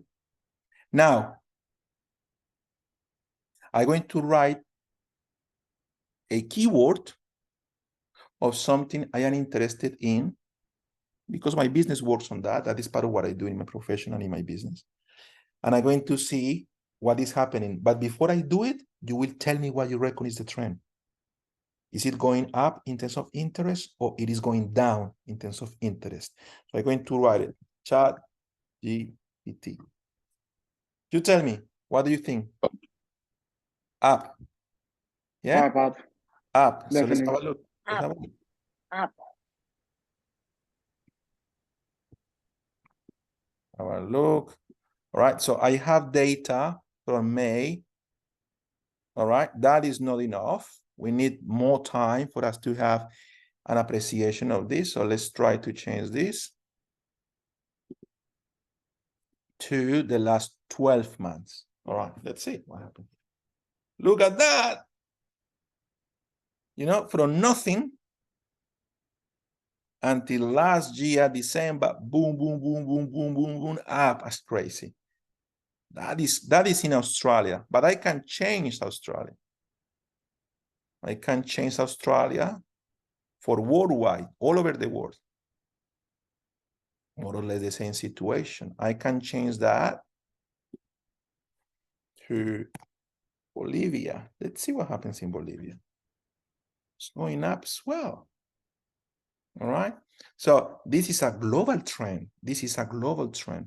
All right. I can compare that, you know, with another key terms, for example, metaverse. All right. And let's see what happens with metaverse. So ChatGPT is going up. Metaverse is very steady. All right. So if I want to talk about this, I will have a lot of people wanting to read my content. If I talk about the red one, I will not have people want to read my content. All right. But I want to add to this artificial intelligence, because this is another topic that is hot now. So let's talk about that. Artificial intelligence as a topic. And then there you go. Look, the yellow one. You see? So now I know that the content I want to create for my business will be using the keywords artificial intelligence, and will be using the word ChatGPT. I want to use another one. I want to have a look what is happening with Web3. All right. So let's happen what is how nothing is happening with Web3. You know, is just not doing well. All right. So this is starting to give me information about what is the situation. All right. This is just talking about, you can ask for any topic that you want.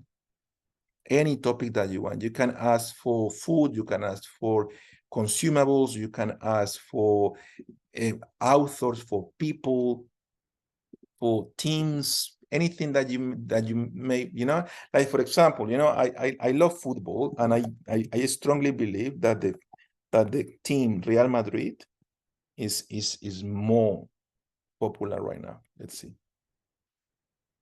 So that's in the last day, 12 months. Let's have a look in the past 5 years. All right, very steady, very steady. There is not much variation in terms of that. All right, we want to search about a football player. All right, let's see what is happening with Messi.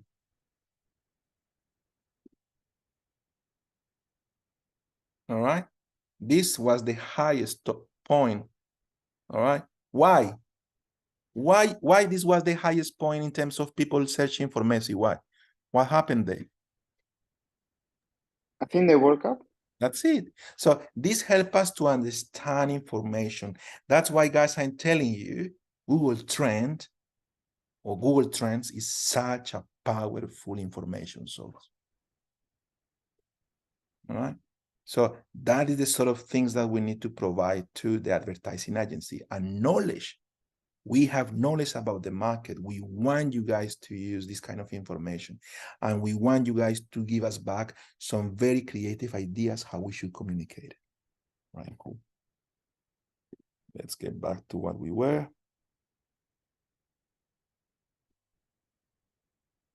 So that is for posting a strategy. Steady, we always do the same. And a step down strategy, we start doing less and less and less advertising as time goes by. As time goes by, we start doing less and less advertising. For example, if you are selling summer clothes, you know, you're selling, I don't know, something for people to go and enjoy time in the beach. All right. So as soon as the summer season starts going down, your advertising starts going down as well. Or you know, you start measuring how the consume is going in terms of sales. All right. And that is the stepping down method for advertising. All right. So everything is explained there. You can read it, guys. You can do this in your own piece, but for the sake of the platform, you need to complete this regardless if you do it now or later on. So you go next. Always there is a next button there. All right.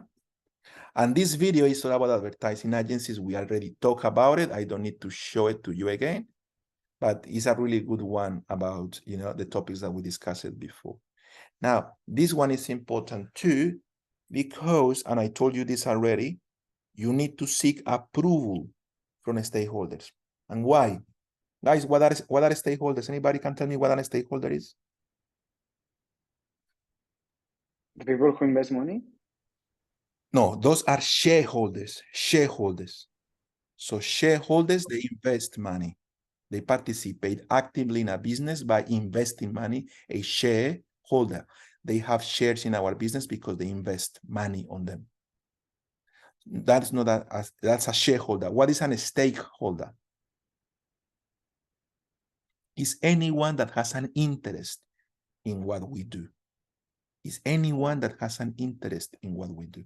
So if we are advertising a new software that will help, you know, like talent recruiters, headhunters, to automate interviews with potential candidates. What are the stakeholders? The stakeholders are the recruiters, the candidates, and the company that is developing that software. People that have an interest, they are called stakeholders, all right, in whatever we do. So the question here, or what we need to discuss is, all right, we need to seek approval from stakeholders. When we do advertising, we work as a marketers and we need the approval from our director, from our manager, from our supervisor. That's a very important stakeholder for us to publish the advertising. Guys, please answer this to me. What happens if we publish an advertising without the approval of our manager, boss, supervisor? You call it as you want. What happens if we do that without approval? Hey, sorry, Santi, can you repeat that?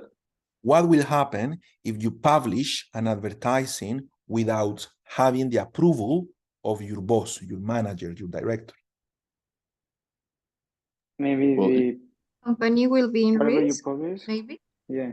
The company will be in huge risk because that's why you are not the director. Yes, that because there is someone that knows more about you, about the company, the legislation, the brand, you know, you need to get that approval.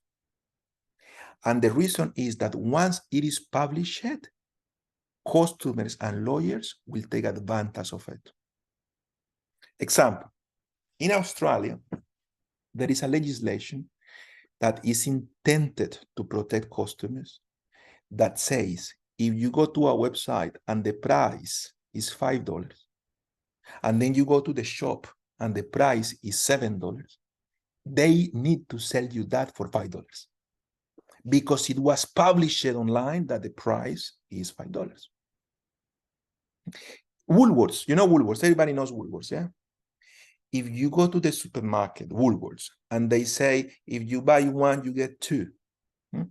And then you go to the cashier and you pay for it, and the cashier goes like, no, that promotion is not active in the system.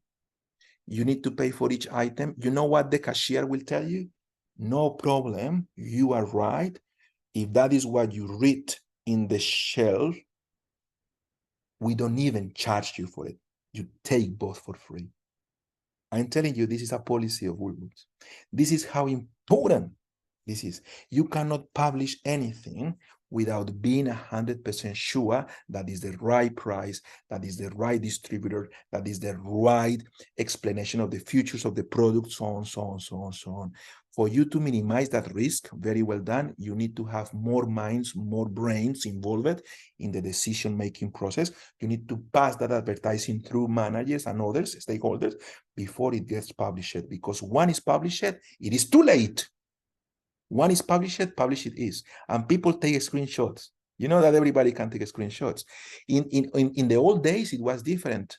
Because in the old days, if you publish something on a newspaper, you know what people were doing? They were buying all the newspapers so people don't see that advertising more because it was a mistake. Companies were preferring to buy all the newspapers from the newspaper vendors than having that advertising in the hands of customers, because that will be more costly for the business. If the advertising was saying something like the cost of the product is $5 when the cost or the price of the product is $5 when the price in reality is 50. Something like that. That's why we need always the approval. Don't forget about that. Approval always before you publish any advertising piece, always. All right. So that's what we do here. All right. Guys, any questions so far? Easy. We have discussed it, and now you understand how this works. So now it's much more simple. So let's go to the next part. Book advertising space. All right. We talk about the message. We talk about the media. We talk about advertising agencies. You need to book those advertising spaces. Now, sometimes you have help from a social media planner to do this booking for you. So how this booking is done?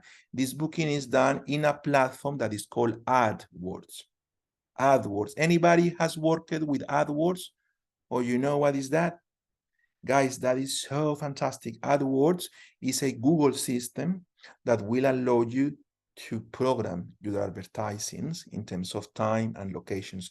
You can tell Google AdWords, I just want to advertise in Melbourne.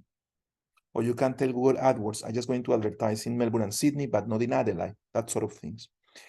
The frequency and the audiences and so on, everything could be done in Google AdWords. So I'm going to show you how Google AdWords looks like for you to have an idea of it. This is the tool that we use. All right. And it's so good, guys. Like it is really, really good, this thing. Like people that is good at Google AdWords, they make a lot of money because they sell more the products. Okay. So this is Google AdWords, Google Ads. It's not called Google AdWords anymore. It's called Google Ads because it's shorter, right? Is to do this. And if you want to try it, sign, and try the system, is so good. You create a Google Ad. I have two, one that is canceled, one that I'm creating now for a client. But try this one day. You will be surprised at how easy it is to advertise in the internet and how cost efficiently too. All right. So that's what I'm talking about when we're talking about. Teacher, excuse me. Yep, go ahead. Do you usually set up an account for every different client, or can you use a single account for multiple clients? Well, you can have, it depends. So if you are paying for the ads and then you charge the clients, it should be just one account under your business name. But if the client is paying the ads directly and you are charging the client for the management of those ads, it should be in the name of each client that you have. So I'm going to repeat it because that is such a good question. We want to make money with this knowledge that we have. All right, we want to make money. And I'm telling you guys, like, after a while, you will know a lot. Like, I don't want to talk, for example, about, well, I actually will say, like Mauricio, a classmate that you have here, he knows a lot of this. And he's really good at this. It's crazy what he can do with that business. He's actually doing something about it, but it's crazy what he can do with his business, with his knowledge in terms of business money. So the point is the following. when it comes to ads and charging for ads, you may tell your customer, look, I'm going to charge you $5,000 per month, and I will be doing your ads, and then we'll see the results. And that is that is how it works. That's how we work. $5,000, and I do all the ads, and everything is managed by my own account, blah blah blah. Good. Or you can tell the business, no, you will have your own Google Ads account, and you will be paying a budget. You will be having a budget that we are going to be using in the Google Ads of yours. That is $2,000, and I will be charging you for my service $3,000. At the end could be the same, but the rhetoric is different. The first rhetoric, I charge you $5,000, I do it all. The second rhetoric, I charge you $3,000, and you pay for the ads. You understand what I mean? For a client that is not that confident about what you do, it's more likely they will like more the proposal, I will be paying you $3,000. At the end, it's the same. Because the other one, you are charging $5,000, but you are paying $2,000 to Google, so you make the same money. You understand what I mean? So that is the point of differentiation. If you have one account, which is ideal because it's less management, you charge your clients one amount per month, and that accounts for everything. Or if you charge clients individually, you will have a plethora of individual accounts, but more likely you will have more businesses because in their perception, you are charging them less money. But at the end, they are paying the same. It's just that they are paying before one amount for one advertising agency or for you as a marketing person, one. And the other one, they are paying two accounts. One to you that is lower and one to Google that is lower too. Together, same thing. I hope that helped, Alonso. And I also have two minor questions that relate to the same subject. The first one is when you were hired by a company maybe full-time or something. Let's say I was hired by a retail store and I did a campaign for them in Christmas for, like you said before, Christmas trees. And then they wanted me to do another campaign for Easter. Do I set up two different accounts for each campaign, or is it the same account even though I'm doing two different campaigns? And the next one, the next question is there any specific certification that you can get in at Google Ads, or just learn your way through it and get proficient? All right, so good one. First question, always campaigns have to be independent, always. So same account, different campaigns, always. All right. All campaigns, they have a beginning and an end, and all campaigns are limited in terms of resources, timelines, and budgets. So same account for the same client of yours, but one account for Christmas, sorry, same account, but one campaign for Christmas, totally different campaign for Easter, but if you are doing Christmas next year, you don't create another campaign. You continue with that campaign, which is fantastic because then you can do benchmarking. Benchmarking is comparing effectiveness of previous campaign against the new one, right?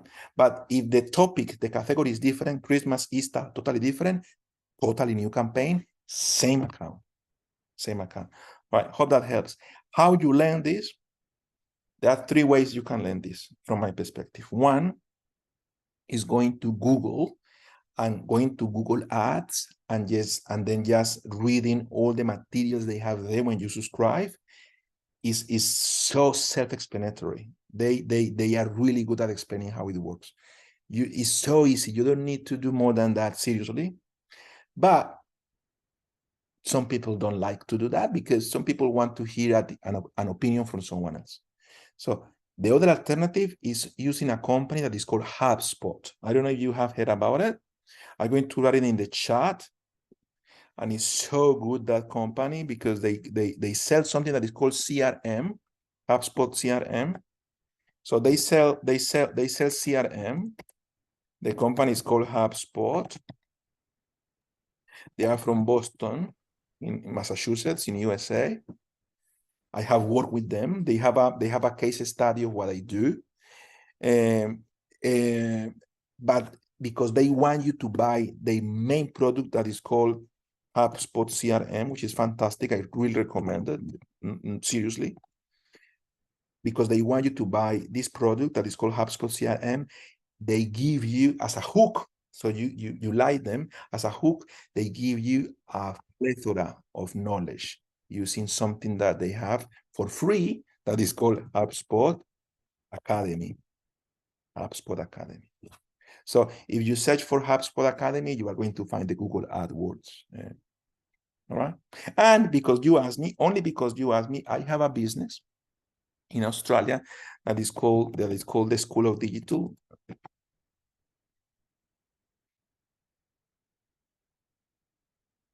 All right. And I sell courses in that area, which is not called Google AdWords, it's called search engine marketing. Search engine marketing involves Google AdWords. So yeah, that is my business. I'm going to briefly show you that business for you to see that what I'm telling you is because I do it too. Having your own business is really, really good. Especially in a company like Australia, that you don't need to have residency to do this. Just with a student visa, you can do it. You cannot do that in a country like USA, for example. So, Australia is so good for that purpose of you having your own business. Let me show you my business here.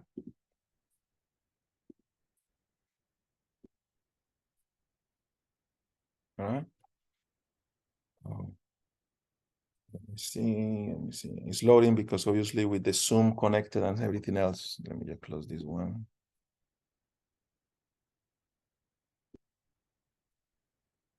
All right, but here is what I do. I charge for micro credentials. They are $2,000, and I have like 80 micro credentials. One of them is Google AdWords and search engine marketing. I charge for courses, $5,500, and I charge for qualifications, $20,000. I also train teachers, which is something that I do independently. But yeah, this is one of my businesses. This is me. You know a little bit about me now.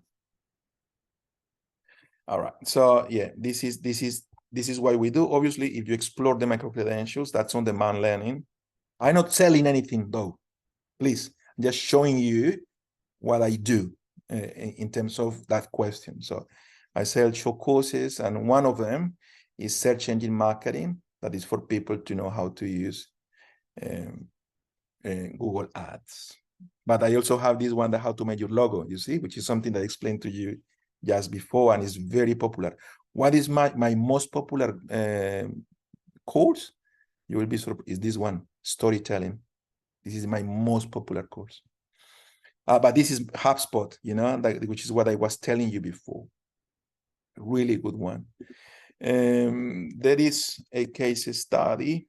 Anyway, I don't need to show you this, but if you go to santivela.com, there is, let me show you this quickly. Just show you this.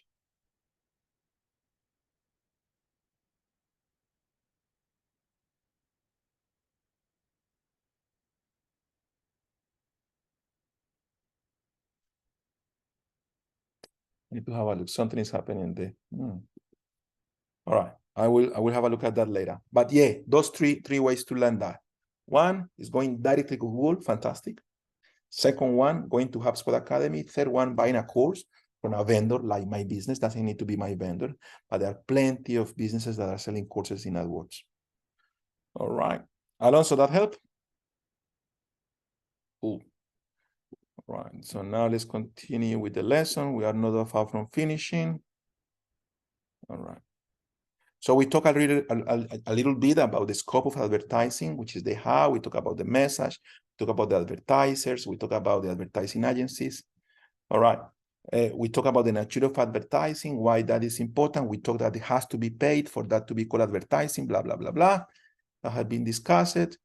All right. We talk about that being connected to a budget and that always being connected to sales. Guys, if you do advertising and you are not selling, the advertising is not good. The advertising will always increase the market share. If it's not increasing the market share, it's not working well. All right. We talk about lodging advertising, which is you need to get the approval from managers before you publish, seeing since that is important for you to protect the reputation of the business. We talk a little bit about advertising ethics, but I told you a lot of businesses don't follow it. But if you want to follow that, that will be appreciated. What is advertising ethics?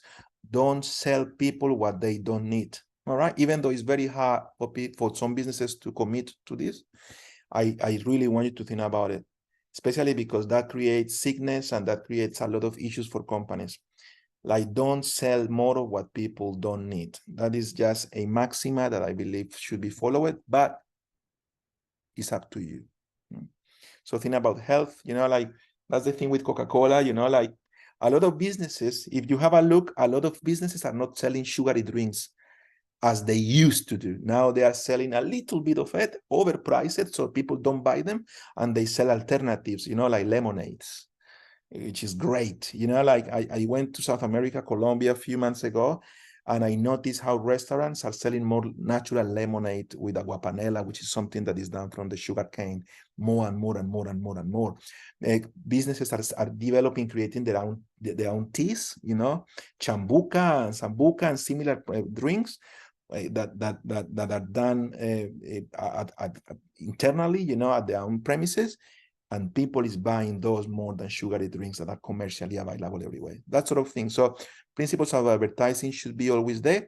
And remember, it's always important to explain in detail the products, the ingredients, and the after effects of the products that you sell. Now, this is good. Let's talk a little bit about this. What are the objectives of advertising? Introduce a product, of course. Speaking and spreading awareness of that product and that brand building, changing perceptions of that brand, maintains the numbers in that existing number, finding new customers, which is called customer acquisition. Guys, in this topic, we have to talk about customer acquisition and customer retention. Customer acquisition is the cost of you acquiring new customers, very high, very high. The cost of acquiring new customers is very high. The cost of retaining current customers is very low. So try to use advertising not to find new customers. Try to use advertising to retain the customers that you already have. Important secret. The difference between customer acquisition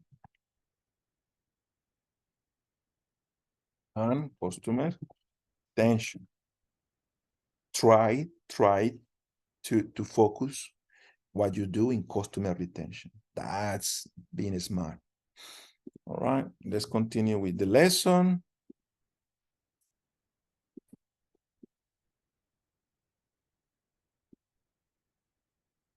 Obviously, you need to monitor advertising. Now, how do you monitor advertising? You monitor advertising by using technology. The one that I want you to use, because that's the one I use, is HubSpot CRM. So I already told you about that. It's just so good and it works for me. But you can use as well one that is called Salesforce. Anybody has heard about Salesforce? It's just that it's more expensive, but it's really good for you to monitor your advertising as well. All right, there is another one that is called Sugar CRM, especially in Australia, it's popular. And there is another one that is called Marketo, that is really good too. So these are softwares that are used for companies to track, to measure how the advertising is going. Guys, you need to use this. You need to get familiar with them. My invitation to you, start getting familiar with HubSpot, because as a trainer, I don't have any interest in that business whatsoever. But as a trainer, I can show you what is good by my own experience. And HubSpot changed my life. Like it really did. It really did. Like when I started using HubSpot, I start selling 30%, 40% more for my clients. Like 30, 40% more for my clients. Because I was using that CRM to do my advertising and my marketing.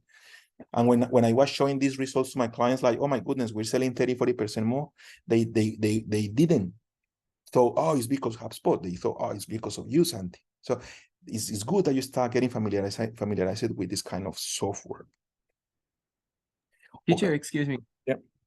Go ahead. What exactly does CRM mean? Oh, thank you, man. Good question.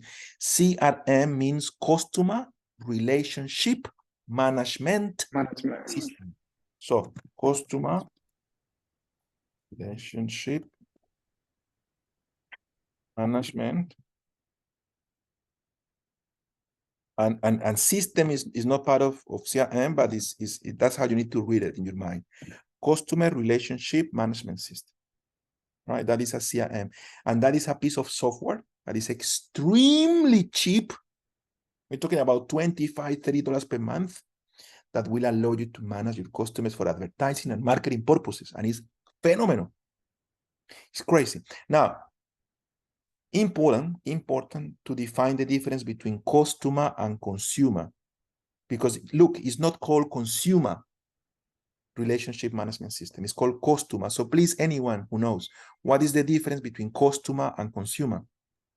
Customer is the one who pays for the service or good, and the consumer is the one who actually uses it. Good. It can be the same person, but it's not necessarily the same person. It could be. If it's the same person, it's customer because he's paying and consuming.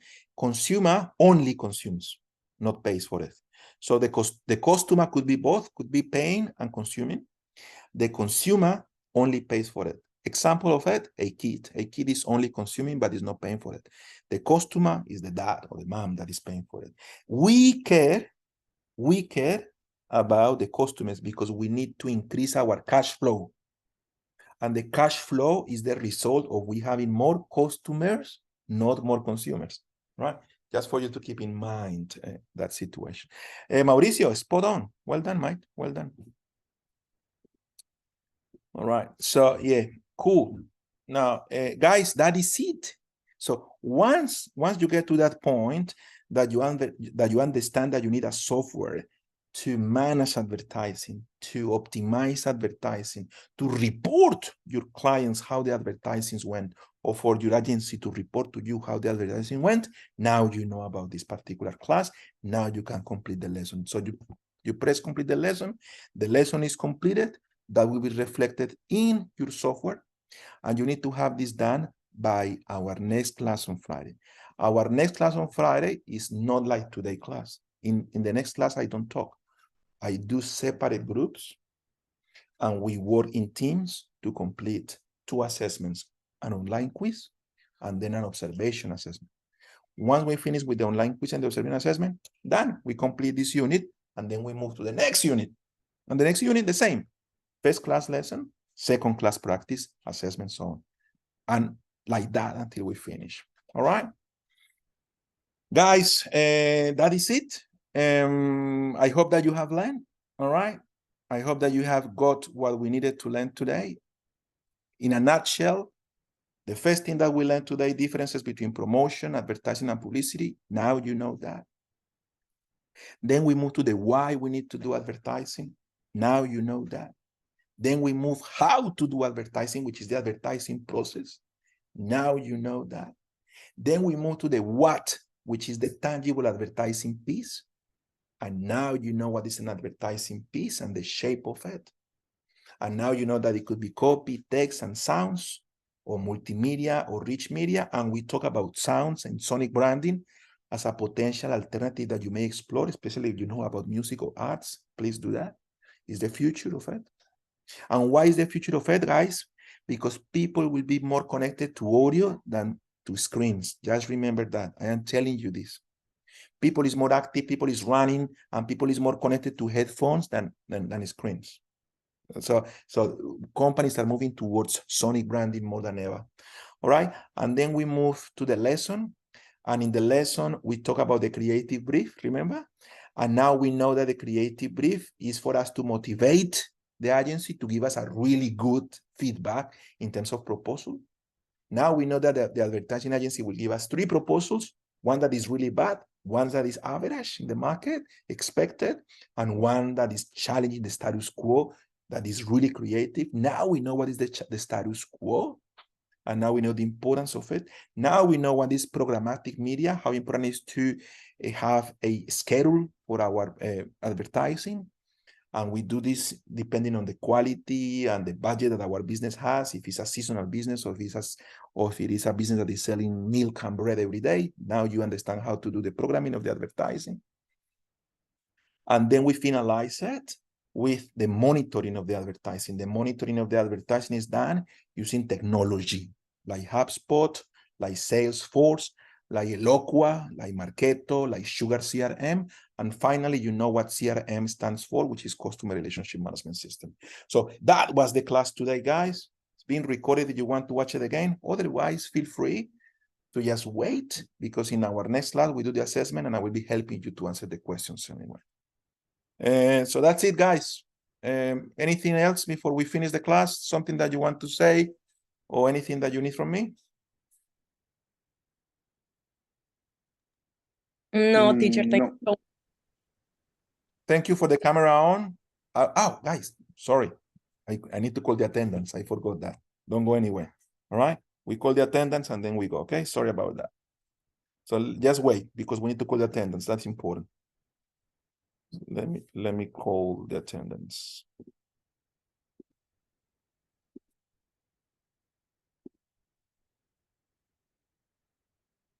All right, so just let me call the attendance 1 second.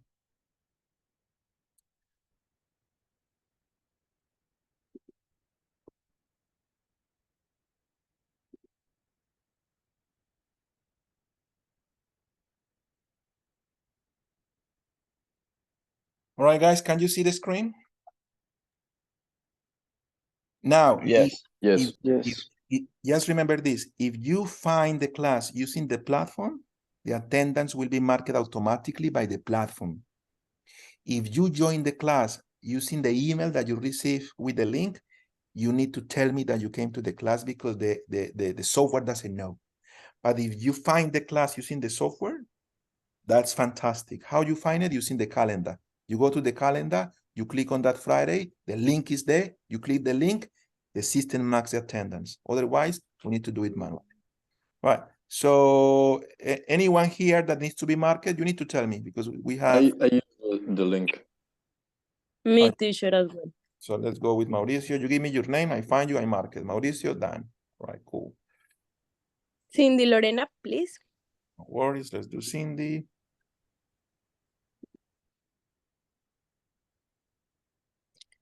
Right. Thank Right. you, Alonso. It's Ayana Gutierrez. Okay, it's Gutierrez. Done. For those of you who have said your name, you can go now, guys. Thank you so much for those of you who have been marked. I need to get marked as well. Sorry. All right, just hold it. I will go to Samuel. Okay. Thank you. Thank you, Samuel. so much. Thank you, Alonso. Samuel. Great participation. Appreciate that. Bye-bye. All right. Bye. Can you check every All right. Just give me a second. I will see your names. I will do it myself. Luis Ramirez. Luis Fernando. Luis Fernando, yes, you have been marked automatically by the system because you log in using the system. That's good. I will go to Alonso. Alonso, you here? Yeah. Beautiful. In market. All right. Hirawan, you here? Yes, thank you. All right, Hirawan, you've been marked. Thank you. All of you that have been marked, you can leave now. All right, cool. I need to... Catherine Uribe? Catherine. All right, Catherine Uribe. Okay. Okay, done. Catherine. Thank you. Isabel Mesa. Can you check every Maeda? Isabel being marked. Thank you for coming. See you next week. Teacher me. Eri. Eri, you joined the platform using you joined the class in the platform, so you automatically mark it. Oh, okay, thank you. Yep, no worries. Who else? Arun Chanat. Yeah, I'm here. Arun Chanat being marked, done. Thank you, guys. Sudarat. Yes. Let me just find you. You've been marked. Thank you. Done. Okay, anybody else that I need to mark? Valentina, Santi, please. Okay. Jinja, you've been marked. Guys, I need Thank to, you. yeah, I know that we finished, I mean, I need to see your face when I call for attendance, just one more time. All right, so Fernando, thank you for connecting the camera. Fernando, you've been marked, well done. Lorena, thank you. I will see your name. Lorena, you've been marked already, thank you. Thank you for participating, Lorena. See you next class. Anybody else? Me, Alice. Okay, Giranum. Yes, I'm here. Teacher, I would like to ask you something. It's about first card lessons. We have to go to school, right? You if you want to go to the school, you can join the class from the school, or you can have conversations with trainers there and join the class digitally, or if you want to go to the library, or if you want to interact with administrators, but that is completely up to you. If you want to do the classes from home using this platform, that will be totally fine as well. Okay, thank you. Thank you. Okay, so Giranum has been marked. Girarat, are you still there? Girarat? No. Luis Ramirez, let's check. Luis, you've been marked, my friend. Thank you. Isabel, you there? Isabel, you've been marked too. Thank you. Right, Supicha.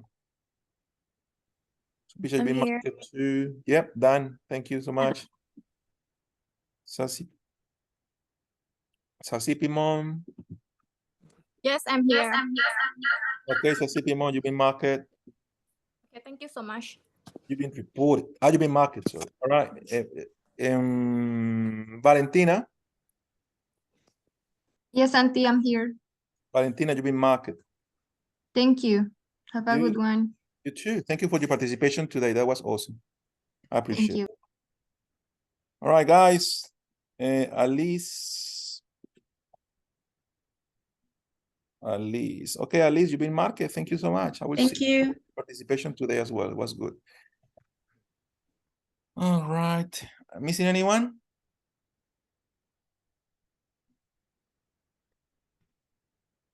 Ankana said.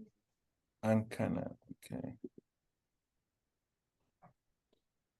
Ankana, you've been marked. Thank you. Good attendance today, guys. Thank you so much. Giranum, I think you were marked already. Check. Yeah. Yep, all done. No worries. Thank you. Okay, guys, this is it. Mauricio, Luis, do you have any question for me? Yeah, I have questions. Go, Luis, go.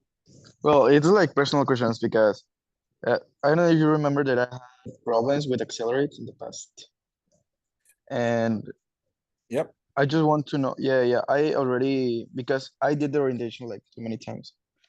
And yesterday I got it and now I have Accelerate, but my course it's almost done, I think. Like almost. Let me check. This is your name, Luis Fernando Ramirez? Yeah. So well I would like to know if I can do like all the works that I had in the past, because I started in October. Yeah. And look, this is what is going on. So you don't have any assessment in the system yet. Yep. What you need to do, buddy, is you need to write an email to a student admin or to me saying that you didn't have access to Accelerate, that you discussed this with me, with your trainer, and that we can develop a program for you to catch up. It's not like you can do it yourself. You know what I mean? And, and the reason you cannot do yourself is because there are every unit has an observation assessment that I need to know that you know. I need to know that you know. So we need to do a little bit of work together, but it's not crazy hard. Right? We really can optimize that. So write an email to student administration, tell them that you talked to me, that you had issues with the platform whatsoever, and then we can organize something for us to finalize this if that is what you want to do. It's not going to be easy, but thank you. Yeah, thank you, because today I have already accelerated, but I didn't like know. I couldn't like I know. enter to the lesson, and I don't know why. That doesn't matter. Yep. The thing is that you want to fix this. I can help you to fix this. Send a student admin an email saying that this happened to you, that you talk to me. That's what really mattered, that we talk about this. So tell them, Okay. you know, I came to the class today, blah, blah, blah. I talked to my trainer, Santi, at the end of the class. He says that he's open to help me if we catch up, if we do one-to-one interventions, one-to-one meetings for us to Okay. the observation. And okay. And do you know like where when my course finish, and how I can know? Yeah. Your course will finish the 2nd of June. 2nd of June? Okay. Yeah. Second week or the 2nd of June? Let me check. Your course will finish the 2nd of the 6th is June, isn't it?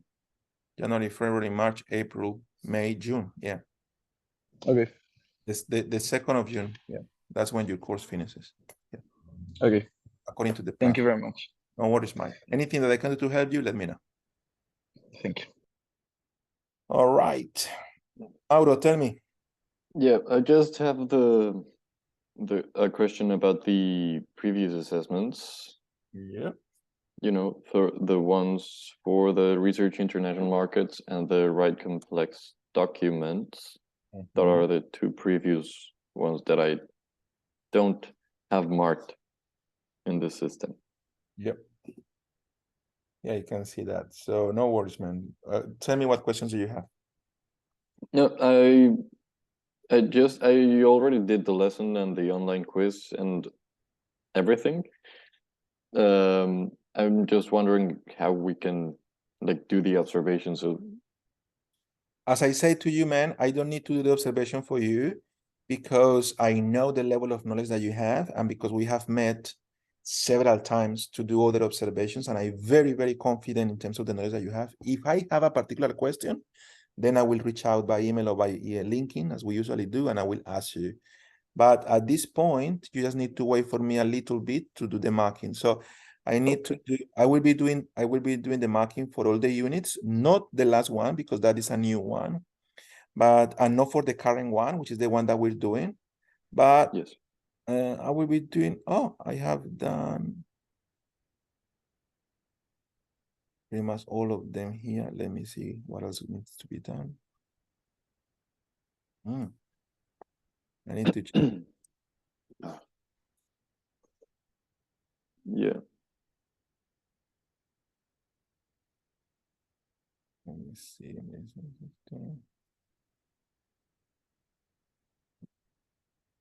Yeah, so far, Mauricio, you are doing pretty well. You don't need to worry at all, man. I just need to do 2 markings for these 2 quizzes here. Yeah. And you need to do one more for probably this is the observation. Let me check which assessment is this one.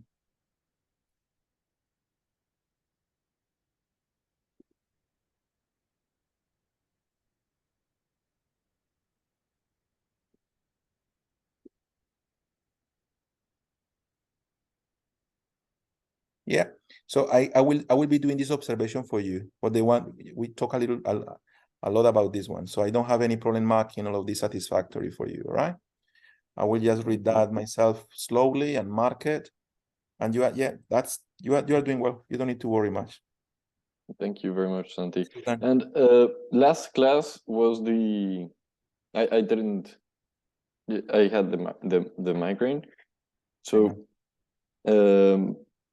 I haven't been able to check the recording, but since today's class was the implement and monitor advertising production, I think then. So last class we did the observation for the right complex documents. Yep. Oh, okay. And but that's what I mean, because you came to the lesson and I know the level of knowledge that you have, then I will do that observation for you. You don't need to present it. You don't need to. Thank you. I will do it. But I invite you anyway to watch the recording. Yeah, I will. Watch the recording and I will do the observation, okay? Yeah, I will, because I already did the lesson and the online quiz. So No, that's good, man. That's good. Do that. If you have any question, let me know. Otherwise, I will see you next class, okay? Perfect. Thank you very much, Santi. Thank you very much for participating, Mauricio. Appreciate it. Always a pleasure. Bye-bye, everyone.